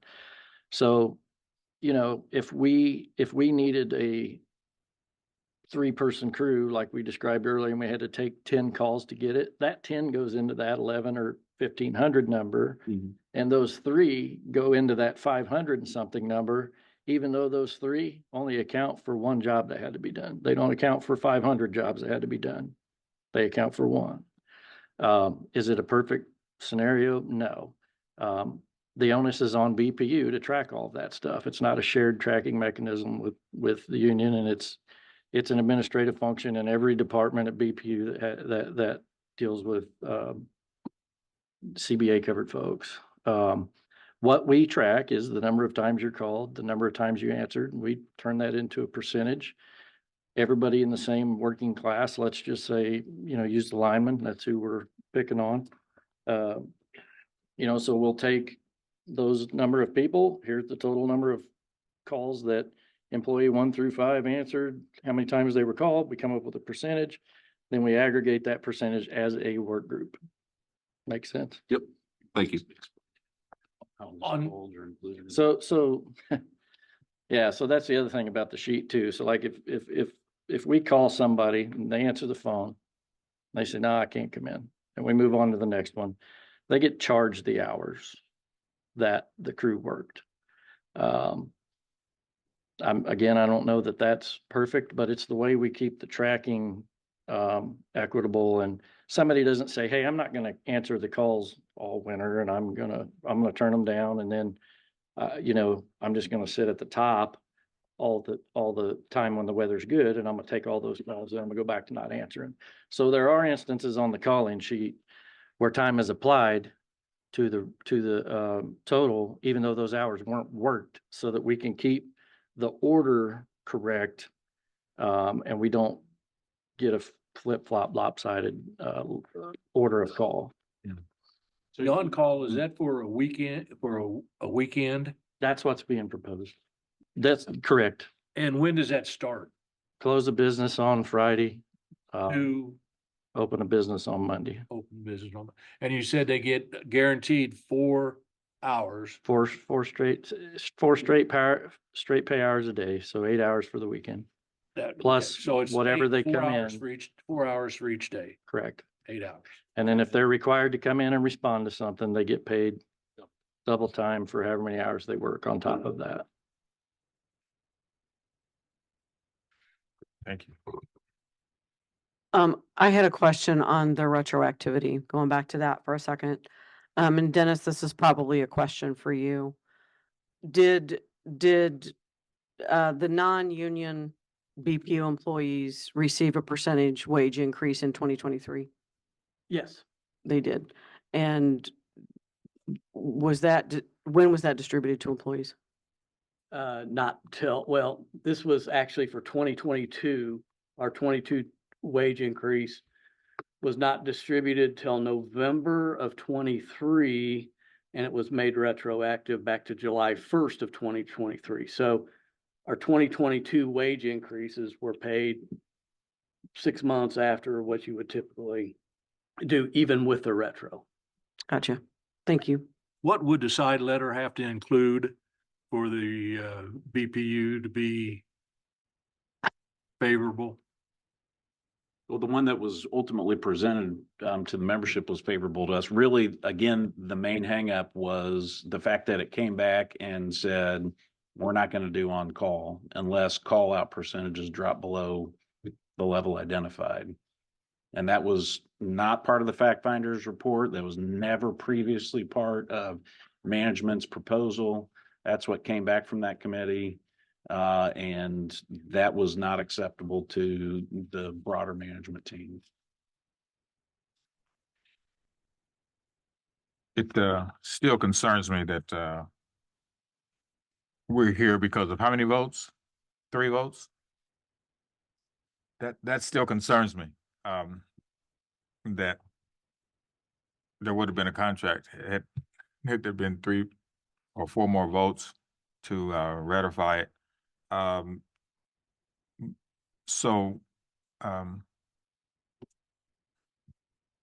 think I've asked all the questions I need to ask regarding the issues that we're looking at.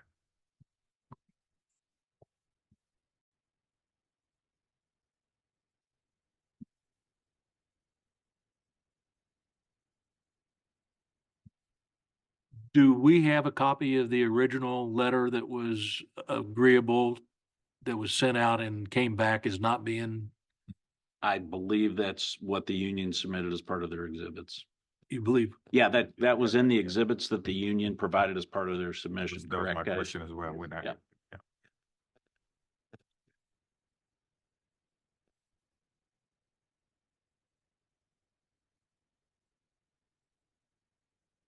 Ms. Mulvaney Henry, do you have any further questions? I do not, Mr. President. Mary? No, no more questions. Okay. Mr. Parker? Nope. Mr. Wicks? no more questions, sir. Senator? So procedurally, what happens, I mean, if there's another contract presented, how does that go about? I mean, would that be, what happens then if there is an agreed to or a contract presented? What then happens? Does it go back to, it would go back through? Could somebody clarify that for me? I mean, what would yeah. then happen from there? Andy probably can do that. You mean after this evening? Yes. if So, there's- if- right, yeah. it is in the board's, the board is now the decision maker on the contract. Because you reached, given the policy that the board enacted, the parties are now at impasse. Because they did vote on, the contract vote failed, so it is now, here for the hearing for the board And to what happens decide if the to board implement. can't agree? Well, No, we you have get to stay. Yeah. What? Is that we need to stay. You get to We'll stay. here, so. But whatever is agreed to by the board, then that's just handed to Yes, take it or leave it, or will they then have an No. opportunity to consider? and no, vote that's, again? that's the That's fine. that's the Okay. agreement. Thank you. Okay, I don't think we have any further questions for the administration. So now we go to the BP administration has a 10-minute rebuttal. And really, I was going over my notes and the only thing that didn't come out through questioning. There, I'll give it just a minute.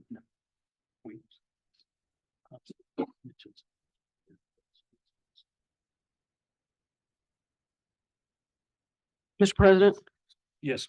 can we take a 5-minute break? I just have one comment. Okay.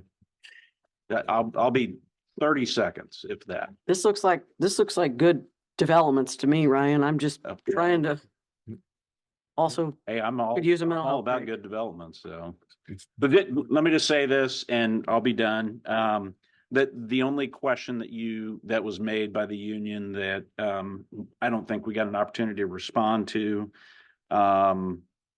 relative to the on-call call out is the concern regarding tenured versus non-tenured linemen. Alan made the comment that that as you get on in your career, usually it's the younger guys that take up a lot of the overtime. As you get on in your career, you know, you're not as spry as you may have been, and so you may not volunteer for as much overtime. We had that discussion in negotiations, which is why we ultimately proposed the proposal that we did relative to the call out. So we're not going to get down to an individual percentage unless the work group as a whole drops below 30%. So if you have that tenured lineman who doesn't feel like you know, his body can withstand working 30% or 33% of all the call outs, and you've got the younger linemen who do want to work that, as long as that work group as a whole, meaning that job classification, is working at least 30% of the overtime calls, we're never going to look at the 33% on an individualized basis. That discussion was had, and I do think it's fair. This is the last thing I'll say. We've been talking about on-call and call-out for the last 2 negotiation cycles. We have negotiated the heck out of this topic. And I don't think it would be fair for the union to say otherwise. We've been up and down this topic, gone at it sideways. I mean, we have talked about this system ad nauseum. And this is what we felt was the best proposal. We've got all kinds of reasons why you don't get dinged if we call you and you don't answer, if we call you and you had just come off a 16-hour shift. All of that is spelled out in the side letters. All of that was the product of a lot of discussion with the union and the union's negotiating team. A lot of that came from the Evergy side letter. So we're not coming up with this out of whole cloth. We're coming up with this out of extensive discussions with the union. We're coming up with this out of something that was the product of another utility and the rules that they employed relative to this system. And you know, we're ready to give this a run, and we're willing to put compensation behind it relative to the retention bonuses and the double time and the on-call pay. We're not ignorant to the fact, and we said this at fact finding, and board member Mulvaney Henry was there, and she knows that I said this and we said this. We recognize the strain on linemen. We know their numbers are down, but we still have to get the business of this utility done, and that's what how we're proposing to get this done. Thank you. This time we'll take a 5-minute. Do what? You're all right? We're okay? We can continue? All right. Then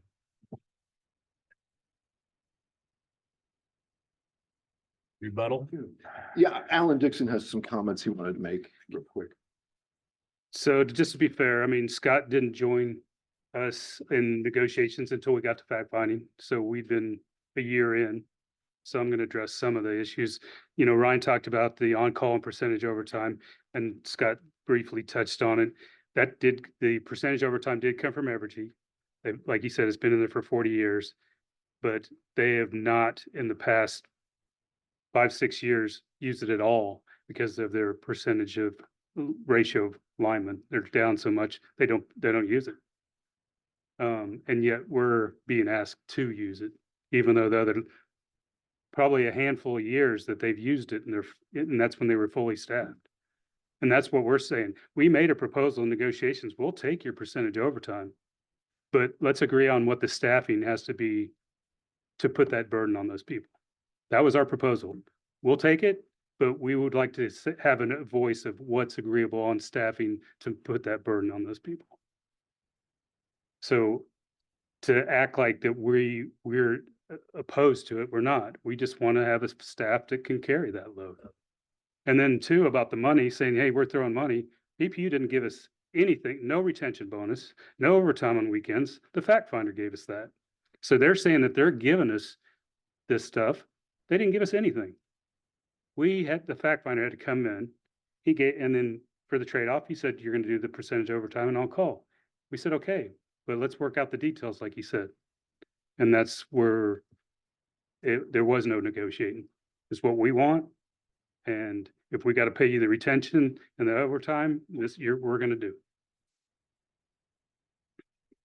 I just have a couple quick comments, because like with Mr. Dank, I think I addressed most of what I would have normally addressed in a rebuttal. But I did hear a comment during the questions to management where someone said something to the effect that they didn't want to negotiate backwards. And generally speaking, I appreciate that. That's regressive bargaining. It's generally considered a no-no in the world I dwell in. But they are going backwards here. They're going backwards on retroactivity and the 0.5% bonus. They've taken it off the table, even though it's budgeted for, and it's done simply out of spite to discipline the membership who voted not to ratify the agreement.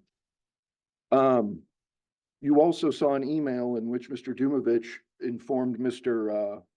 Dixon that the side letters and the bonus must be agreed upon, was the language he used. First of all, that's any agreement. Obviously, that's in the word that you must agree in order to have an agreement. And the side letters were agreed by Mr. Dixon, Mr. Fergus, and Mr. McNew. Those are, again, the executive director of electrical operations and the director of electrical operations. In our mind, they had authority to bargain. And Mr. Dumovich didn't tell Mr. Dixon that no, in fact, they didn't have authority to bargain until after the side letters were agreed upon and presented to management. And finally, with respect to Evergy, and I'm kind of echoing Alan's comments here, currently Evergy is tracking calls. Their system, though, is not attached to their retention bonus. Instead, their system's attached to discipline. However, they've suspended all disciplinary actions for the time being because they recognize they're short-staffed. So the process, they're counting calls, but there's no consequence if you don't answer the calls, if you're an employee. And finally, the bonus that Evergy pays to linemen, it's $1,000 a month. They've been doing it approximately 2 years. And it's not attached to anything. It is, we need linemen. We recognize market pressures. We're going to address them head on. BPU has been unwilling to do that. And I recall in the fact finding, Mr. Dumovich making a comment to the effect of, we have no problem staffing water. Well, if you go back and look at their own statistics they provided, water is significantly high in the market. That's why they don't have problems attracting people from out of town to come here and work, because they're compensating them fairly. That is all I have. Thank you very much for your attention tonight. Appreciate it. The side letter that was negotiated by Mr. McNew, Mr. Fergus, and Alan Dixon, Yes. when it came back to, when it was finalized, that side letter by those individuals, did it have the call in and call out provisions, or did not have the call in? Or And I can answer that. So again, like I talked about earlier, so we could see what was going to work and what wasn't going to work, we agreed that we were going to sign the side letter, and BPU could at any time implement it, but we were going to see if the percentage and the double time and overtime would cover that. If it covered that, we would not need the on-call. If it didn't cover it, we agreed that we would do the on-call. So it wasn't that we didn't want to do the on-call. We just wanted to see, was there a need for the on-call? so if you got, if it came back to you now and it with a side letter with on-call and call out, would that be acceptable? As agreed to by Mr. Dixon. If you're talking about the Mr. side McNew. letters that I worked on with Mr. Fergus and Mr. McNew, the union was agreeable to that. Yes. Okay, for point of clarification, so you're saying that your agreement to on-call and call out would be in the event that it became necessary, or the BPU thought it was necessary, so they would implement it at that time. But before that time, it would not be implemented. It would be non-existent. No, the side letter would still be signed. And No, not the side letter, the on-call, call out. that was still a side letter. So there's two separate side letters, Okay. on call Okay, and then the thank you. percentage overtime. Okay, okay. Both thank of them were, we agreed to sign off on, but we were gonna wait and take the approach of saying, did we need it? Thank you. Yeah, data would still be collected in order to make that determination Okay. of whether. But the letter, the side letter would not include call in or on call. No, we agreed to an on-call, but it would be suspended and if the percentage and the overtime pay didn't help that, then we agreed to do the on-call. Okay. You agreed to on call, but it would be suspended until data was collected to show that it was you felt it was necessary. Correct. And just to clarify, that would be at the discretion of management when to Correct. move on to that. So Yeah. I guess maybe to summarize, I think it was characterized before as that the side letter that was ultimately rejected before, a tentative agreement was voted on, that there was not a full implementation of the fact finder's report. So I guess I want to confirm here, would you dispute that characterization? You would see it as, if necessary, it would be a full implementation of the fact finder's report. Yes. That'd be correct. Okay, thank you. Mr. Brown, Yeah. Mr. Dixon, do you recall, and I apologize if I've already asked this, but do you recall when you received the ultimate side letter that was eventually voted on by the union? It was submitted to me with a settlement agreement that we were gonna vote on a week or so before the vote. Again, I can get you that. Was it in January?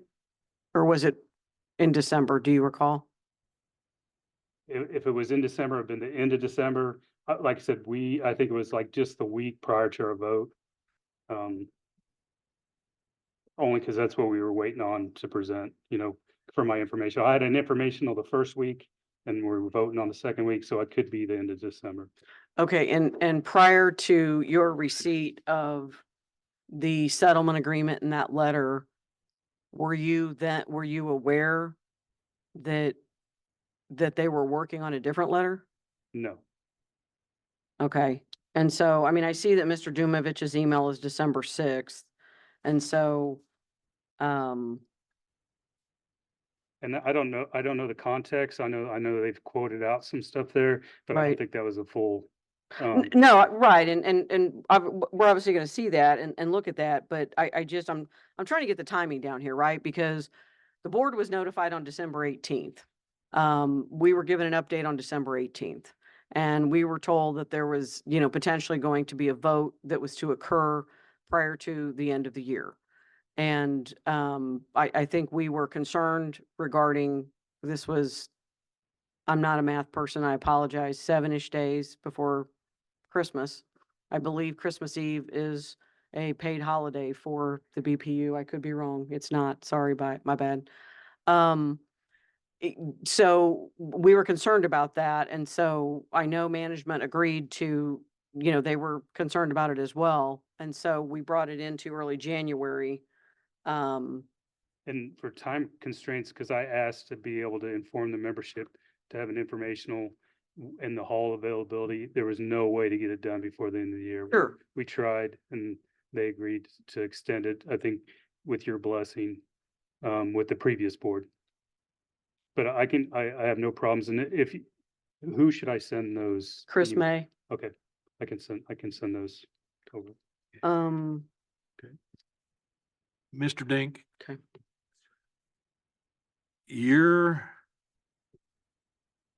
Okay.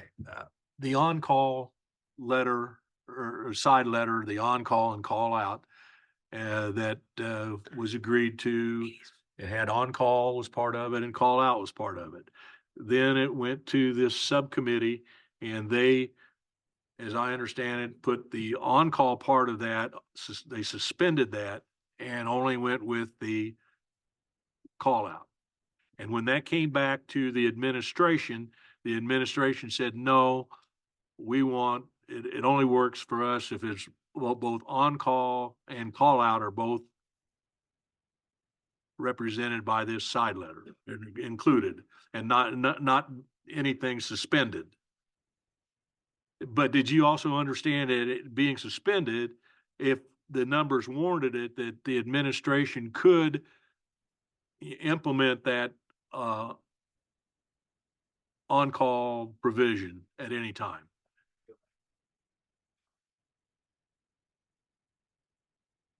The exact language. My recollection of it was that it wasn't at our pure discretion. It was if we failed to hit the call out percentages, then on-call would kick in. So we couldn't just willy-nilly decide, hey, we're going to implement on-call now. It had to be borne out by the fact that the linemen in the respective groups weren't hitting the on-call percentages. That's my best recollection, but I will pull it up and get that to you. Well, and I've got it up, and so the language actually says, Mr. Dink, that if the following on-call policy is suspended effective with the signing of this agreement, however, if the group fails to meet their obligation to respond to at least 30% of all overtime call-outs under the call-out response LOU, the BPU has the unilateral right to implement this on-call policy. Right. So I read that to say, we don't have the unilateral right until the group fails to meet the 30%. Right. And that's Which I not, think is what Mr. Dixon and no, just that's not what he described. was saying. He was saying, at least what I understood, he was saying we had the unilateral right to implement it whenever we wanted to. No, once the percentages were not met.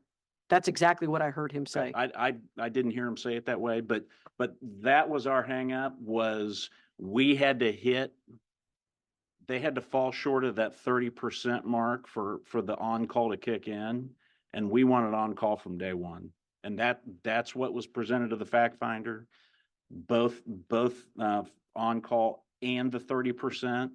And it went to this group and it came back, and the on-call really wasn't part of it unless we didn't hit those numbers, which was not what the fact finder was presented to the fact finder. It's not what the fact finder recommended. In your understanding, is this board obligated to adopt anything that the fact finder recommended? I quoted you the legal standard under your own resolution earlier.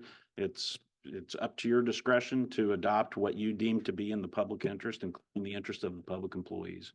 You can adopt whatever you want. I'm just telling you, in my experience, Alan's right. I mean, relative to retention bonus and double time on weekends, we weren't offering that before the fact finder. That their wage proposal was also substantially higher prior to fact finding. The fact finding brought the parties dramatically closer together, as in my experience, 25 years of doing labor law.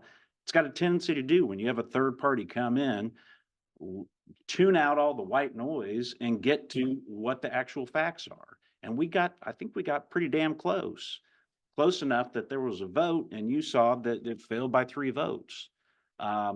So I don't think it's a fair characterization that prior to fact finding, that BPU was being unreasonable and the union was being reasonable, because after fact finding, both parties dramatically changed their respective bargaining positions.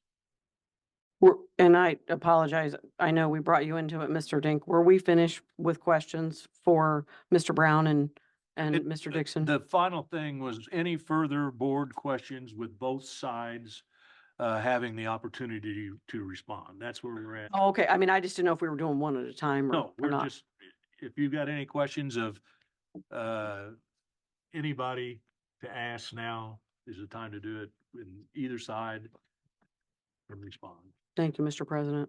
Rose, I have a quick follow-up to that line, if that's Sure. all right.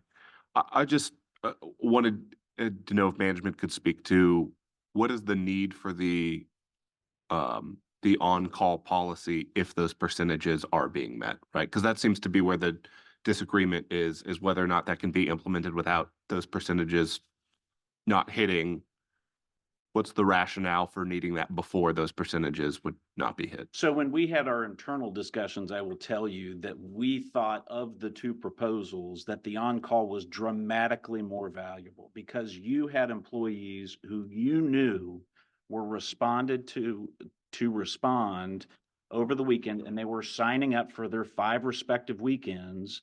And so you knew you had a crew available and they were required to respond just like they were required to respond if it was their regular shift. We felt, the management team felt, that the on-call system would cover dramatically more of the overtime opportunities than the call-out.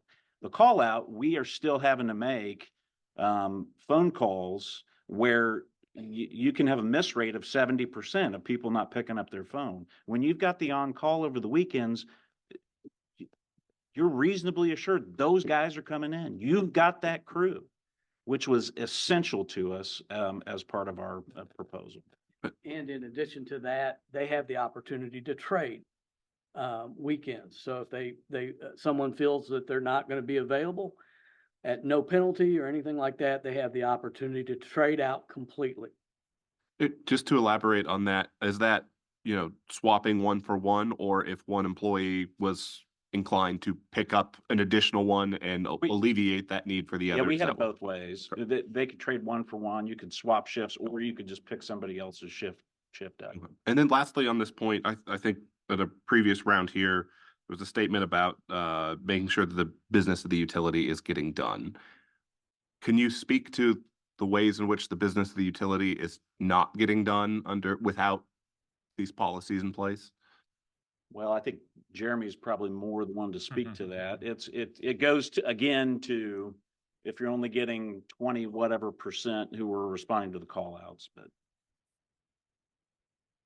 That I think is essentially the point, right? Is the response rate, coupled with the fact of something else we don't track is how many times do we call, we don't get anybody. And then line superintendent might partner up with a couple of troublemen because they're already here. And they may temporary something up, or they may decide that they can take some measure to put the work off until the next workday, the next normal workday. So it's really, I mean, I'm not going to read the numbers again. You have them. But it was really just to shore up the weekend response. Thank you.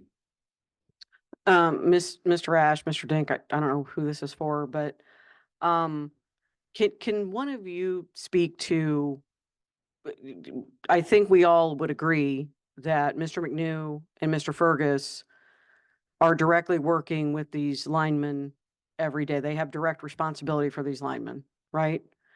And they came to an agreement on language that seemed to work for them. And we have an executive director and a director inside BPU that ultimately were not permitted to speak on behalf of BPU with respect to this language and make an agreement on behalf of BPU. Can someone speak to that as to why?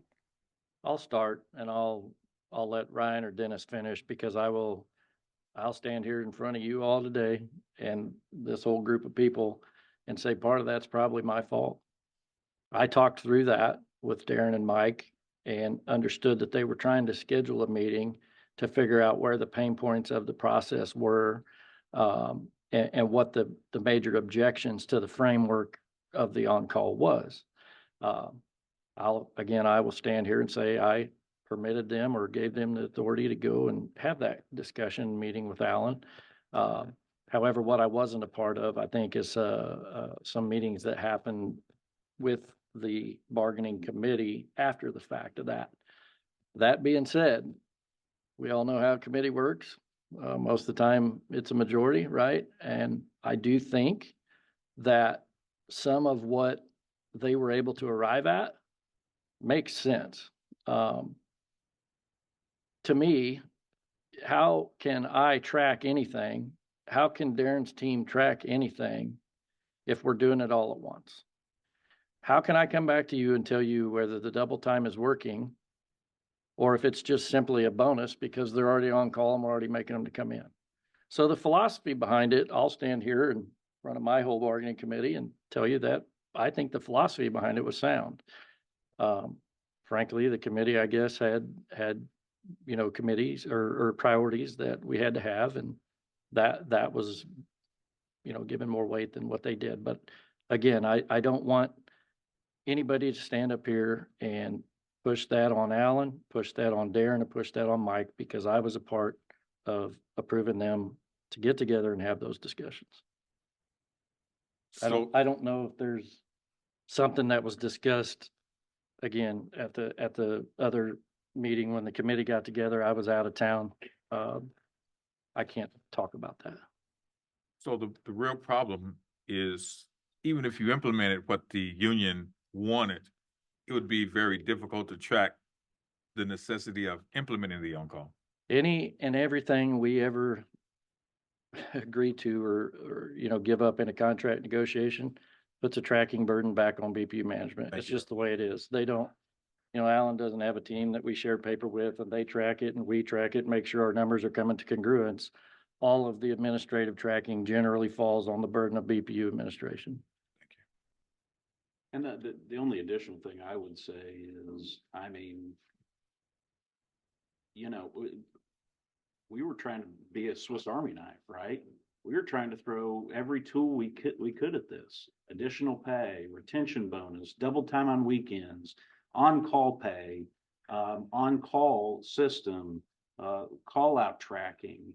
I mean, there's nothing to say that you can only try one thing at once. If things are good ideas and you conglomerate them and they all work hand in hand together, well, then why wouldn't you try all of them? And that's where the broader management committee was coming from. Do we have on-call now?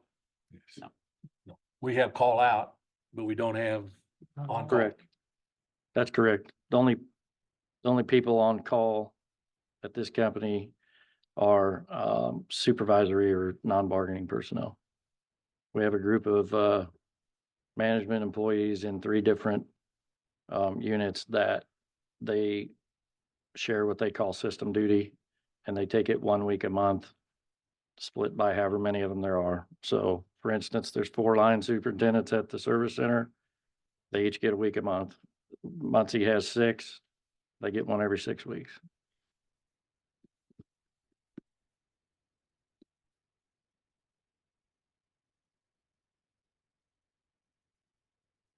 Anybody have any further questions?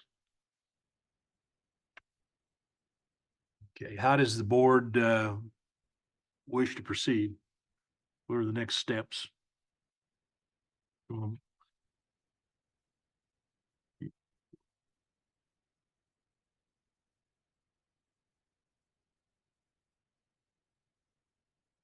want to collect more information? Or are you ready to vote this evening? I'm not ready to vote this evening. I think we've Right. asked for more information that has come, that was discussed this evening. I think we should at least have an opportunity to review that. Do we need an executive session in order to, I think it's possible that we do. I move, that we, move to an executive session in order to, discuss, the items that once we receive them, to be able to determine, a solution for, this impasse. Is this something that we can move into executive session? You And can, we need to add a few more elements into the motion. But we don't have all the material. Yeah, I do agree that we should have an executive session. I think we have to get the materials we have requested. And so we don't have what they have, that we've asked for tonight. So that would be my recommendation. so do you want to ask to have this information submitted by a certain date and then passed out to the board members, and then set another date for an executive session, and then I think that if we could have the information, I don't think it would be difficult to provide for at least what we've asked for. So by Friday of this week, if that's possible. Is that a problem on your side, Mr. Brown? Okay. And then we could set an executive session for March 6th, which is the first meeting in March, that date. You gonna be here, Senator? You know, we can't do executive sessions remotely. Yeah, I know, yes. Not here at the BP. Okay, yes, I'll be here. I'm available. Okay, so we'll request that the information be sent to Chris May by Friday. She'll get it out to the board members, and then we will schedule an executive session for March 6th. So is that kind of compacting into Stevie's, the motion that he made? Well, it hasn't been seconded yet, I so know, that's why I'm asking. All of that information, adding March 6th, whatever, can I second the motion? I think you can make that motion that that there'll be executive session, or you can just leave with the understanding that that's I'll all. leave that it with the happened. understanding and second Mr. Wake's motion. Well, Okay, what's the motion? I don't know. I'm The not sure you motion is need that a we move to motion. executive session. I think we don't need a motion for it, I think is what Angie's saying. Oh, Yeah. okay. We could just have an agreement that we're going to have an executive session on March 6th to discuss. Incidental to a regular meeting, though. We will have a regular. That's meeting, correct. But they're just being, because, yeah, we've suspended everything. Okay, yeah. Okay, So do I need to then rescind I my would motion? entertain a motion to adjourn if there's nothing further that anybody has to. But if I might, and thank you, just on a different topic. I know that some people didn't get the word that this was a special meeting. I just didn't know if there was anyone else here from the public who had come not dealing with this, who did not get a chance, and if we could make sure that they knew to contact somebody to discuss the issue. I do know that there were some members from the public that We didn't made get that word this announcement was. at the beginning of the meeting. But I noted, Mr. President, that there were a couple members that may not have understood that who were from the public. So I didn't know if there was anyone else to make sure that they did have that since they. So if there's anybody here that came for the regular meeting of the BPU that we didn't have today, we had the special meeting. If you came with concerns or questions, if you would submit those to the Yeah. table over here. We'll We get keep it. pointing at you as though you're Chris. Kayla. I keep, my Haley. eyes are not that good, and I kept saying, Chris isn't over there. Appreciate it. Thank you, Mr. President. And if that's the case, then I would move that we adjourn. Second. It's been moved and seconded that we adjourn. Roll call, please. Roll call, Mulvaney Henry, Aye. Parker, Aye. Gonzalez, Aye. Groneman, Aye. Haley, Aye. Wakes. Aye. That motion carries. Meeting is adjourned. Thank you. Thank you all for coming.